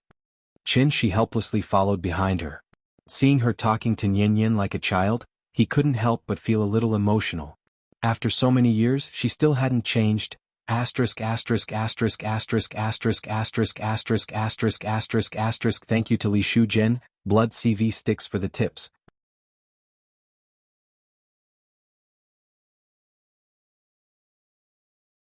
Chapter 20. After entering the door, Lin Xian took the father and daughter straight to the restaurant. Because they had just strolled around Dianjiang, it was almost time for dinner. Qinshi really wasn't familiar with this kind of legendary high-end restaurant. Because he had never been here. It was not that he couldn't afford it, but because he and Yingying had similar views. Both of them felt that they should work harder while they were young and not easily extravagant and wasteful in order to enjoy. After all, they really didn't have much capital. So whenever Qinshi got his salary, Yingying would deduct a large part of it, saying that it was to save money to buy a house. It was precisely because of this that Qinshi had never taken Yingying to any high-end place for a long time. He wanted to create some romance for Yingying, but unfortunately the housekeeper was too strict. Without a small treasury he could only sigh. In the end, this also became a little regret in Qinshi's heart. Lin Xian was very familiar with this kind of place. Perhaps she also saw Qinshi's unfamiliarity, so she came up with a set of tasting menu and very considerately ordered good dishes for Qinshi. However, the little fellow didn't care so much. She sat next to Lin Xian. When she saw Lin Xian holding the menu and ordering, she also stretched out her small hand and kept pointing on the menu. "This, I want this and this." People who didn't know would think that she really knew French food, but in fact, the little fellow didn't even know a few Chinese characters. This menu didn't have pictures, so she was just playing around. He didn't know where she learned this action. After ordering, Lin Xian teased the little fellow and asked casually, "What are you going to do now?" "What?" She didn't understand the meaning of Lin Xian's words. "Didn't you just come back from abroad? Have you found a job? Or do you want to start your own small business?" Everyone was not young people who had just left school. Lin Xian had been in society for so many years, and she had already developed a pair of discerning eyes. With a casual glance, she could naturally see Shi's current value. Looking at the little fellow again, although the little fellow was very beautiful and cute, her clothes were not valuable. It was very much like the street stalls in the urban-rural fringe. She was not a worldly person, so even if he dressed casually, Lin Xian didn't find it strange. But as the saying goes, a son should be raised poor, a daughter should be raised rich. If there were conditions, a father would obviously not treat his daughter badly, so there was only one conclusion. Shi's current situation wasn't very good. "I haven't found one yet. But look at my current situation, working from 9 to 5 every day is obviously not suitable. Then, why don't I lend you some money for you to start a small business? Open a coffee shop, a convenience store or something like that?" "Not for now, let's talk about it later. If I haven't found a suitable thing to do by then, I'll really have to trouble you." "Hey, don't be so polite about such a small matter." Lin Xian waved her hand very generously, and then changed the topic to the little fellow without leaving a trace. As a smart person, she stopped talking when it came to the point. Although she didn't know what she had experienced in the past few years, Lin Xian still believed that an outstanding man could stand up very quickly even if he fell countless times. The two of them waited for a while, and suddenly, a waiter led a group of people to their table. "Xian, long time no see, I missed you so much." The person who spoke was a gorgeously dressed woman wearing branded clothes. After this woman saw Lin Xian, she immediately walked up excitedly and hugged Lin Xian from behind. She was Ying and Lin Xian's roommate in university, Wang Lu. Although Wang Lu was somewhat materialistic, she was still quite a good person, so Lin Xian had never stopped contacting her. The tall beauty with a pair of particularly eye-catching long legs and a short skirt next to her was their last roommate, Fang Lei. Fang Lei's family was outstanding, and she grew up in an environment where the stars revolved around the moon. So when she first entered university, a small matter would cause her to lose her temper. Later, perhaps due to Ying's subtle influence, she gradually began to lower her status and became somewhat down to earth. "Oh, handsome Qin, long time no see, you're becoming more and more manly." Wang Lu deliberately pretended to be infatuated, trotted to Shi's side, and then said exaggeratedly. She smiled bitterly and leaned back, trying very hard to put some distance between them. "Sure enough, men are like wine, they only have taste when they get older, tsk. Wang Lu said in an exaggerated tone, as if she didn't care about her image at all. "Enough, Lulu, don't tease him. Don't you see there are children here?" Lin Xian pulled Wang Lu's arm coquettishly, which finally helped Shi out of his predicament. When they were in university, Wang Lu often teased Shi in front of Ying. A few years later, she didn't expect Shi to still be so serious, so Wang Lu couldn't help but tease him. "Hey, is this Ying's child? So cute. Come, let me pinch you. Don't make trouble. It's rare to come to a Michelin restaurant, and you're almost making me lose my cool. It's really shameful." Lin Xian gently patted Wang Lu's hand and said with a look of disgust. After that, Lin Xian pulled Fang Lei, who was still standing, aside and said, "Lei, sit down. Don't pay attention to this crazy woman." Fang Lei seemed to have long been accustomed to Wang Lu's character, and was not surprised by her various low-class behavior. What was even more strange was that Fang Lei's relationship with Wang Lu was better than with Lin Xian. The two of them often met for afternoon tea, so Lin Xian still couldn't figure out why a goddess would play with a crazy woman. After Fang Lei sat down, Lin Xian held the little girl and was ready to introduce her two sisters to her. But at this time, Wang Lu suddenly patted Lin Xian's hand and motioned her to look back. Lin Xian looked back and saw a man standing not far behind. The man seemed to be paying attention to the situation here. After seeing Lin Xian turn around, he immediately waved to her. "Why is he here?" After seeing the man's appearance, Lin Xian quickly turned back and stared at Wang Lu, asking sternly, "Lulu, you actually betrayed me?" Ba, what do you mean betrayed you? It's so unpleasant to hear." Hearing this, Wang Lu waved her hand and quickly explained, "You know my husband, he's not very capable. See, he's working in his company now. When you called me that day, my husband happened to hear it, so he went to report it. Let me make it clear first, this really has nothing to do with me. You still dare to say it has nothing to do with you? I don't believe your husband can hear the time and address I gave you. Lin Xian glared at Wang Lu a little angrily, obviously very dissatisfied with her poor excuse. Xian, you're not young anymore. You're almost 30, but you still haven't had a boyfriend. No one would believe you. Li Xiuan has been chasing you for 5 or 6 years, right? He's so good, has his own company, has family connections and money, and is deeply in love with you. Seriously, think about it carefully. If you like him so much, why don't you go back and divorce your husband now and I'll matchmake the two of you? Lin Xian's words left Wang Lu speechless. Thus, Wang Lu could only wave in Li Xiuan's direction, indicating that they should find a seat. She kept trying to please Lin Xian, trying to calm Lin Xian down. She silently looked at the few old classmates who were sitting there. In a trance, he seemed to have returned to the lush green campus. That year, the spring breeze was bright and beautiful. That year, the years were peaceful. That year, with a beauty by his side.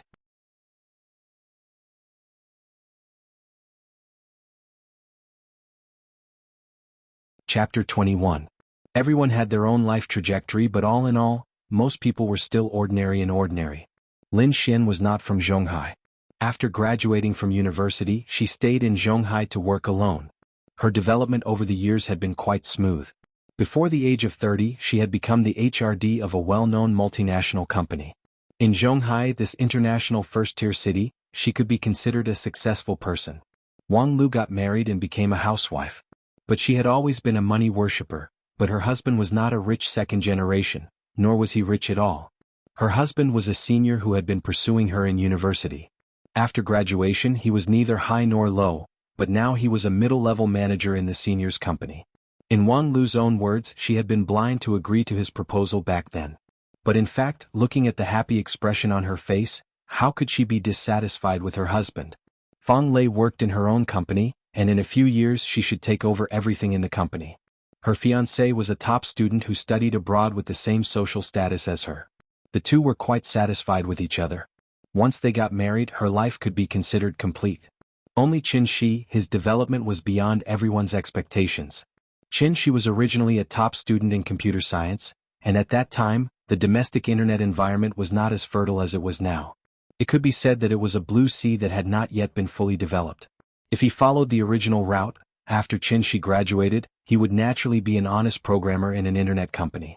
After 3 to 5 years, he would have accumulated enough connections and experience. Perhaps he would be able to catch up with the internet craze and become a pig standing in the wind. Standing in the wind, even a pig could fly. Heroes are created by the times. If he didn't get the wrong script, Qin Shi might have been a star in the IT industry with a net worth of more than 100 million. Unfortunately, there was no if, and he didn't get the wrong script.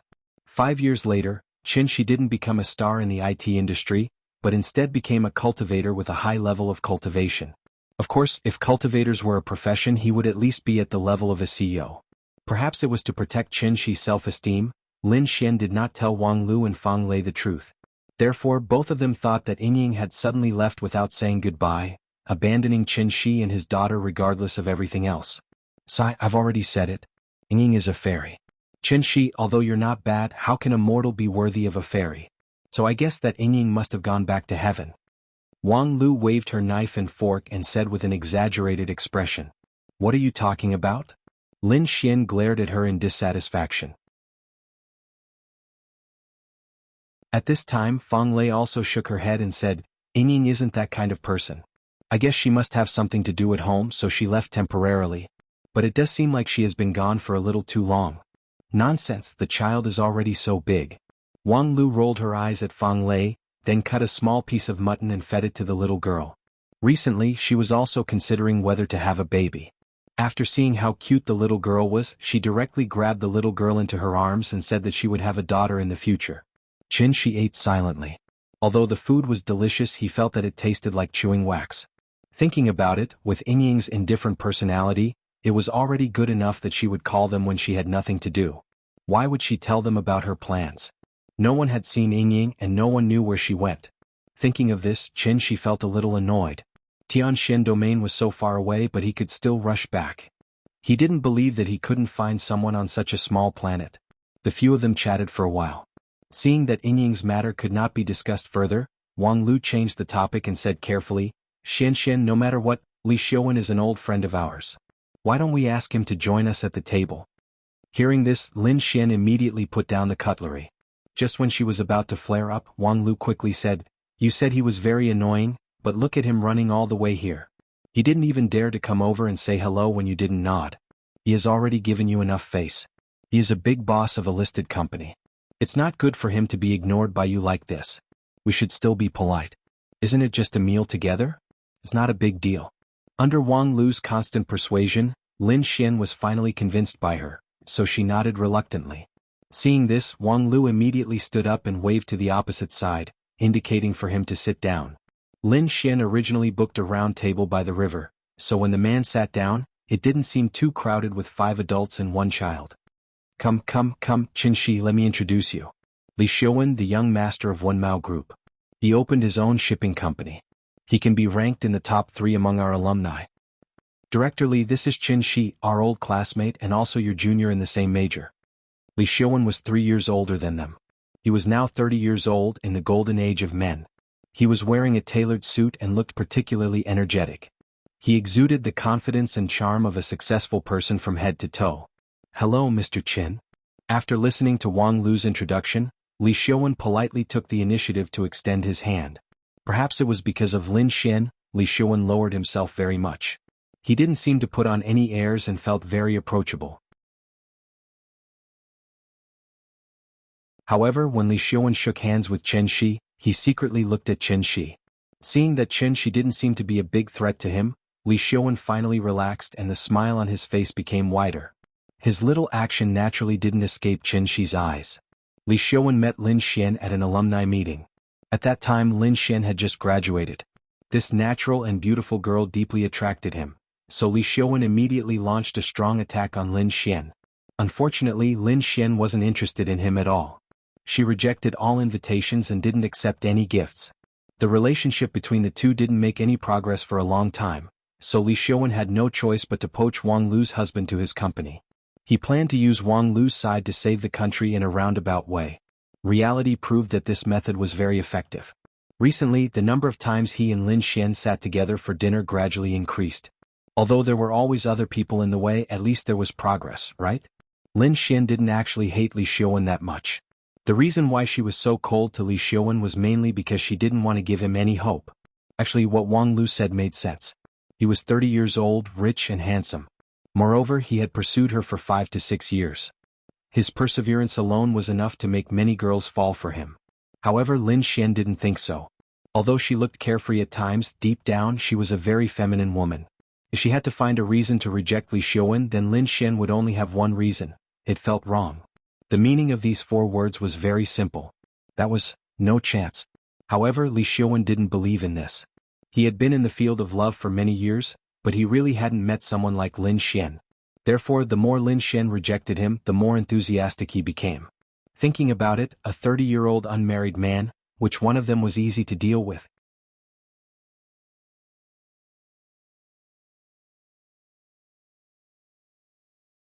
Chapter 22. Li Xiuwen sat down and the atmosphere cooled down a lot with his arrival. Lin Xian took the little guy from Wang Lu's arms and started talking to him. Perhaps he was used to Lin Xian's indifference, but Li Xiuwen didn't feel awkward at all. He smiled and took out a card from his pocket and put it on the table. Then he gently pushed it in front of Lin Xian and said, "Xian, this is the VIP card of Jianghu. With this card you can go to Jianghu to eat at any time. You don't have to make an appointment." There was no need to line up and make an appointment, and it would be free of charge. Of course, Li Xiuwen didn't say the last sentence. Tanggudiang Court was the only 3-star Michelin restaurant in the mainland.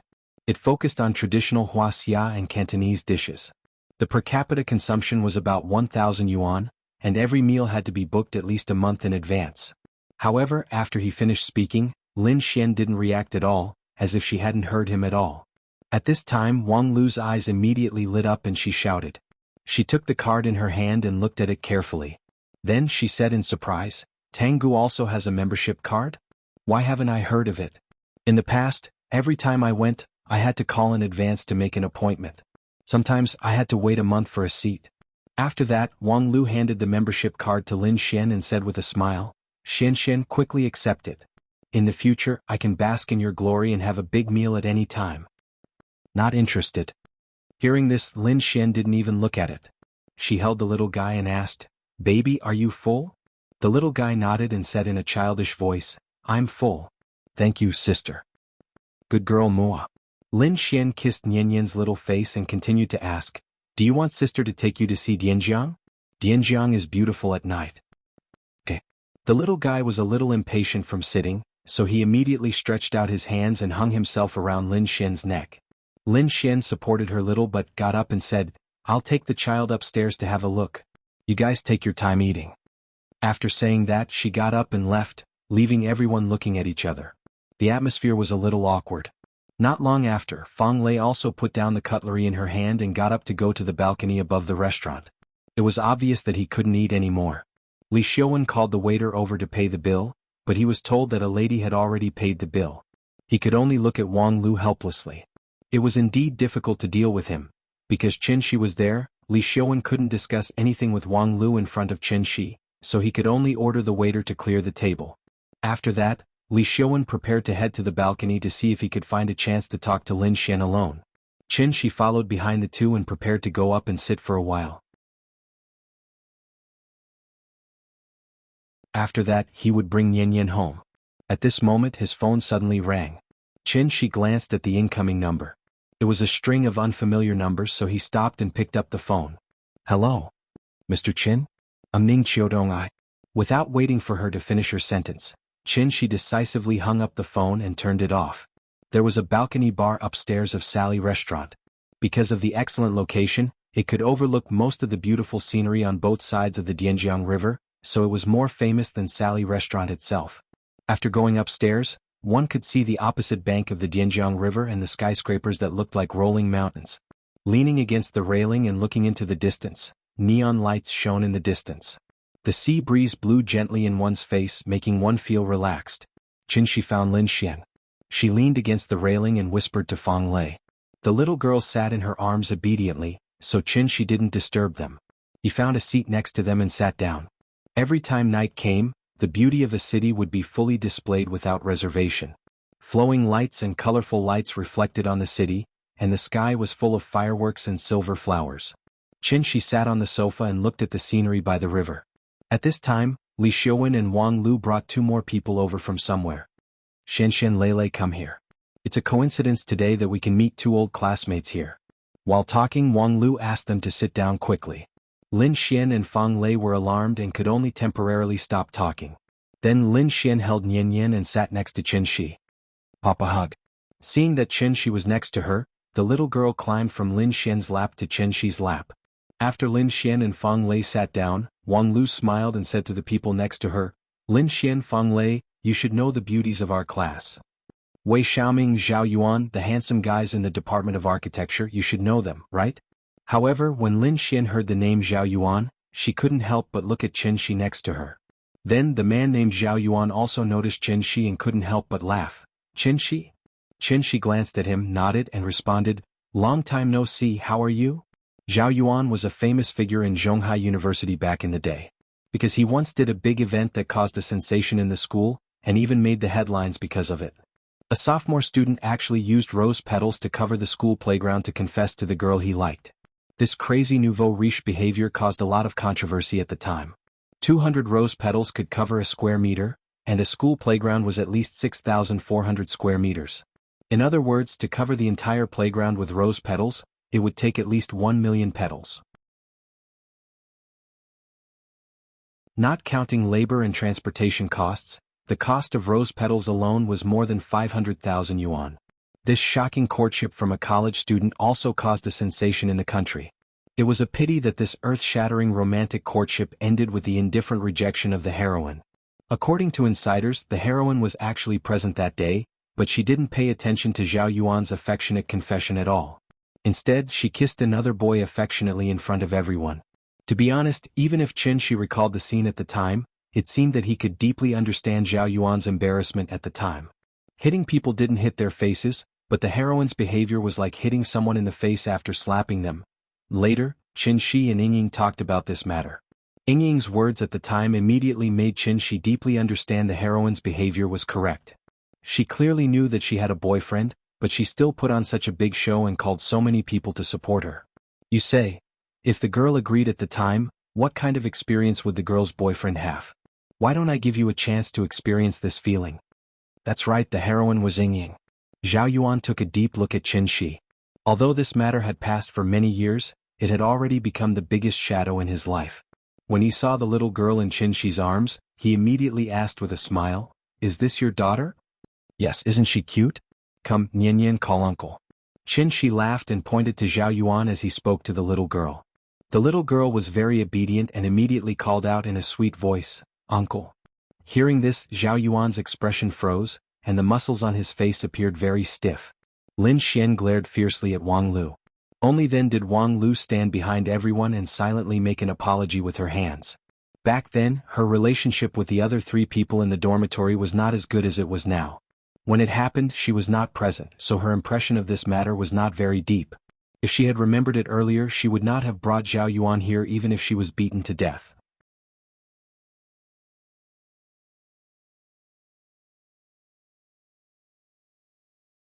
Chapter 23.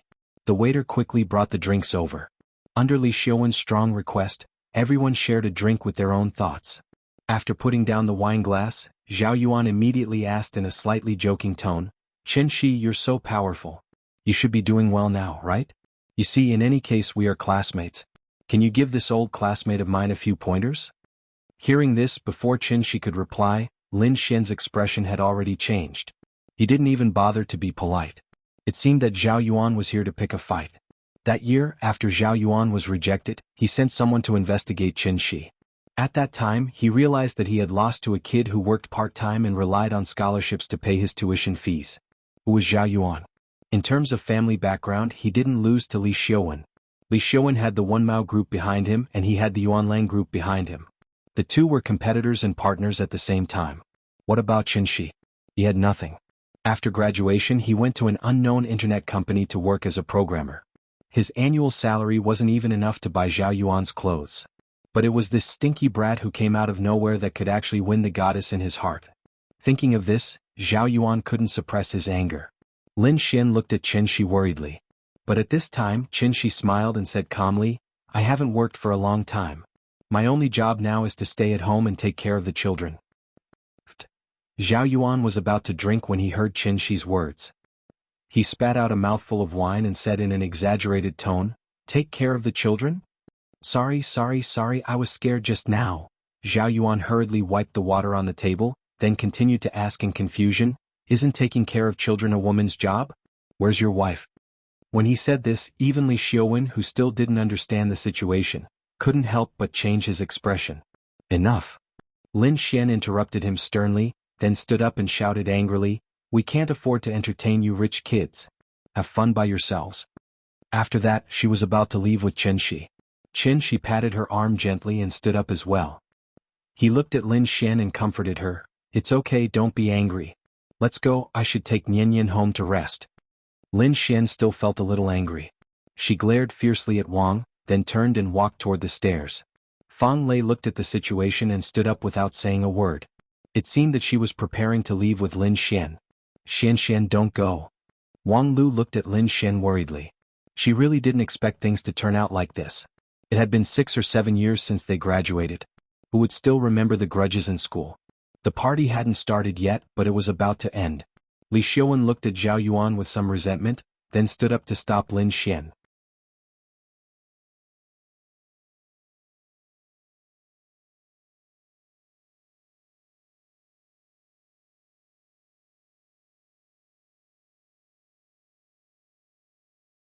Chapter 24.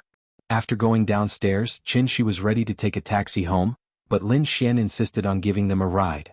Qin Shi couldn't persuade her, so he had to get in the car with the little fellow. Along the way, Lin Xian wanted to say something several times but stopped. Seeing her anxious look, Qin Shi asked with a smile, "What's wrong?" "I'm sorry. I didn't know things would turn out like this. If I had known, I wouldn't have asked Lulu to come." "It's okay. Didn't she apologize to you? It's just a coincidence. No one expected us to meet Zhao Yuan here." Lin Xian was silent for a moment, then asked with some worry, "Zhao Yuan, he will be okay?" She also saw Zhao Yuan's situation at that time. Otherwise she wouldn't have been so scared that she immediately asked Chen Shi to leave.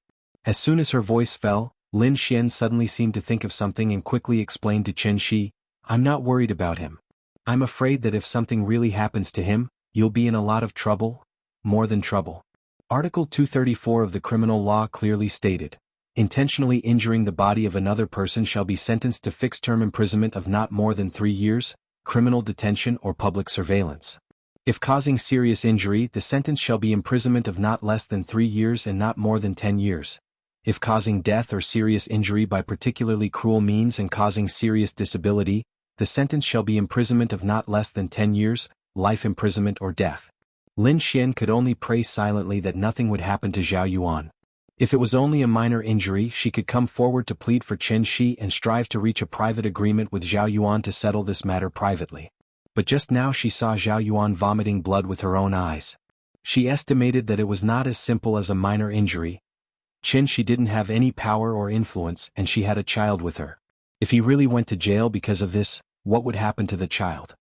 "Chen Shi, why don't I take you to the station now and you take Nian Yan back to your hometown to avoid the limelight?" Zhao Yuan's background is not small. I don't think he'll let it go so easily. The more Lin Xian thought about it, the more scared he became. Thus he voiced his opinion worriedly. "It's fine, don't worry. Since I've already made my move, it means that I've already made my next move. Relax." Chen Shi comforted her with a smile, and then hugged the little girl in his arms tighter.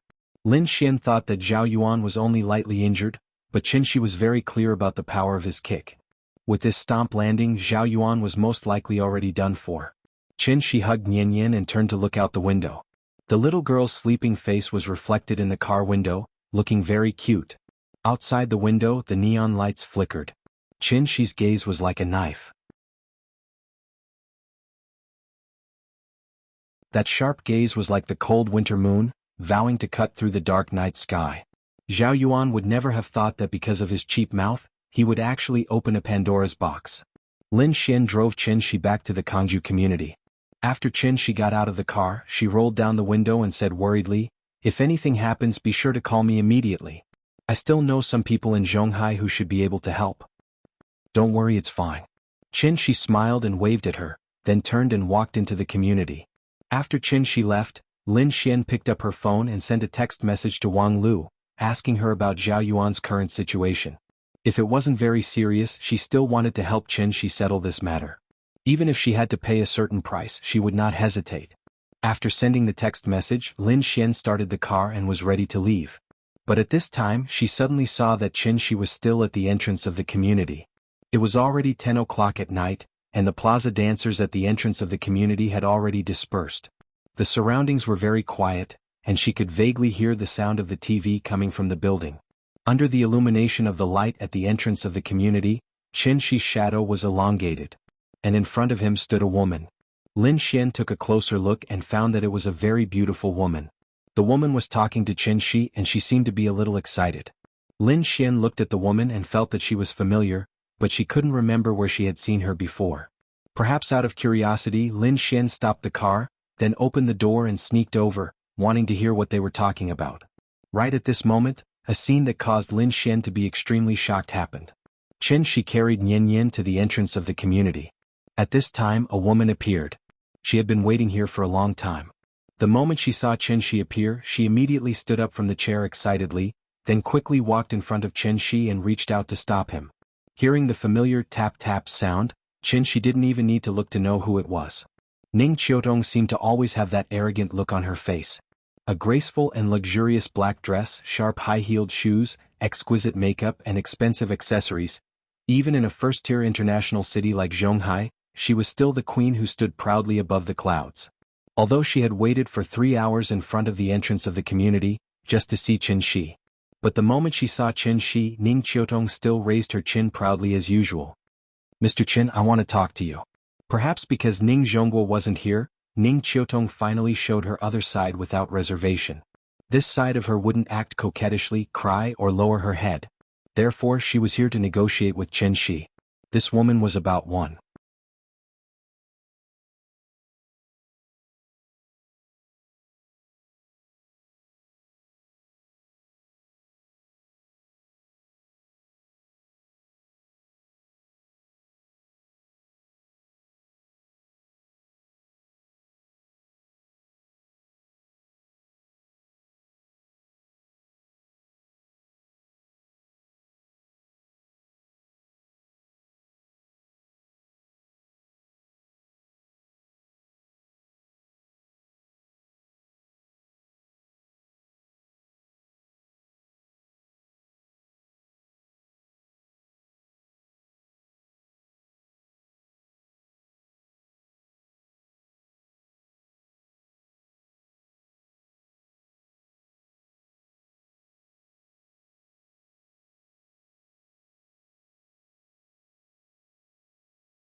She took out her phone and saw that it was a WeChat message from Wang Lu.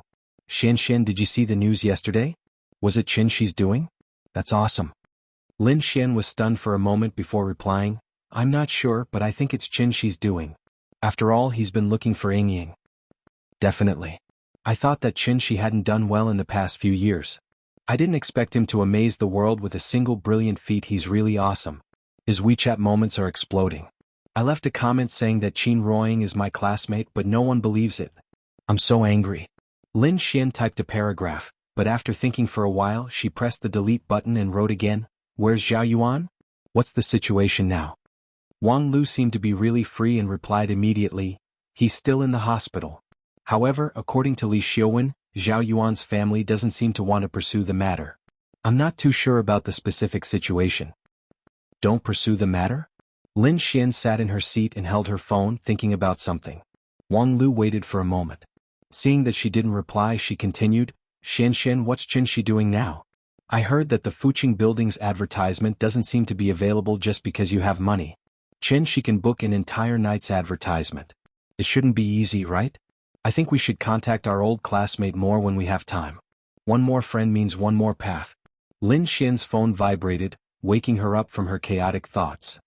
I only know that he seems to be at home taking care of the child recently. I don't know what he's doing specifically. I'm going to work. I'll talk later. 2 messages in a row.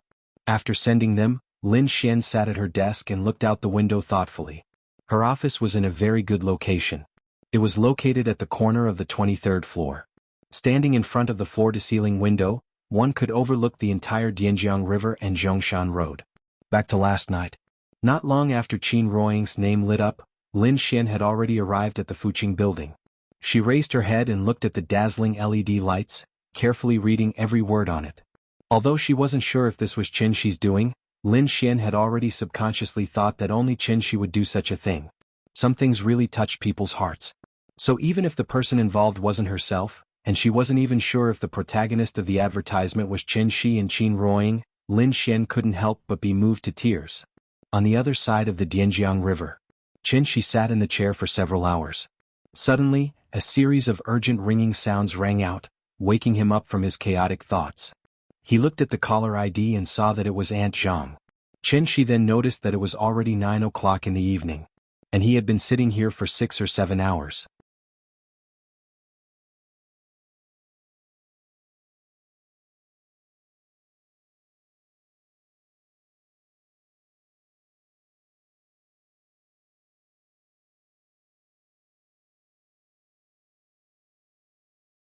I'll show you my cooking skills later. The light rain slanted and the wind blew in the morning chill. The light smoke was scattered, and the willows were beautiful on the clear beach. Entering the clear waters of the Huai River, the clear waters were slow. Snowy foam floats in the noon cup, and polygonum wormwood shoots are tested in the spring plate. The taste of the human world is clear joy. Lunch was cooked by Qin Shi.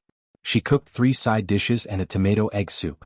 To be honest, it was very ordinary, at least far worse than Auntie Zhang's.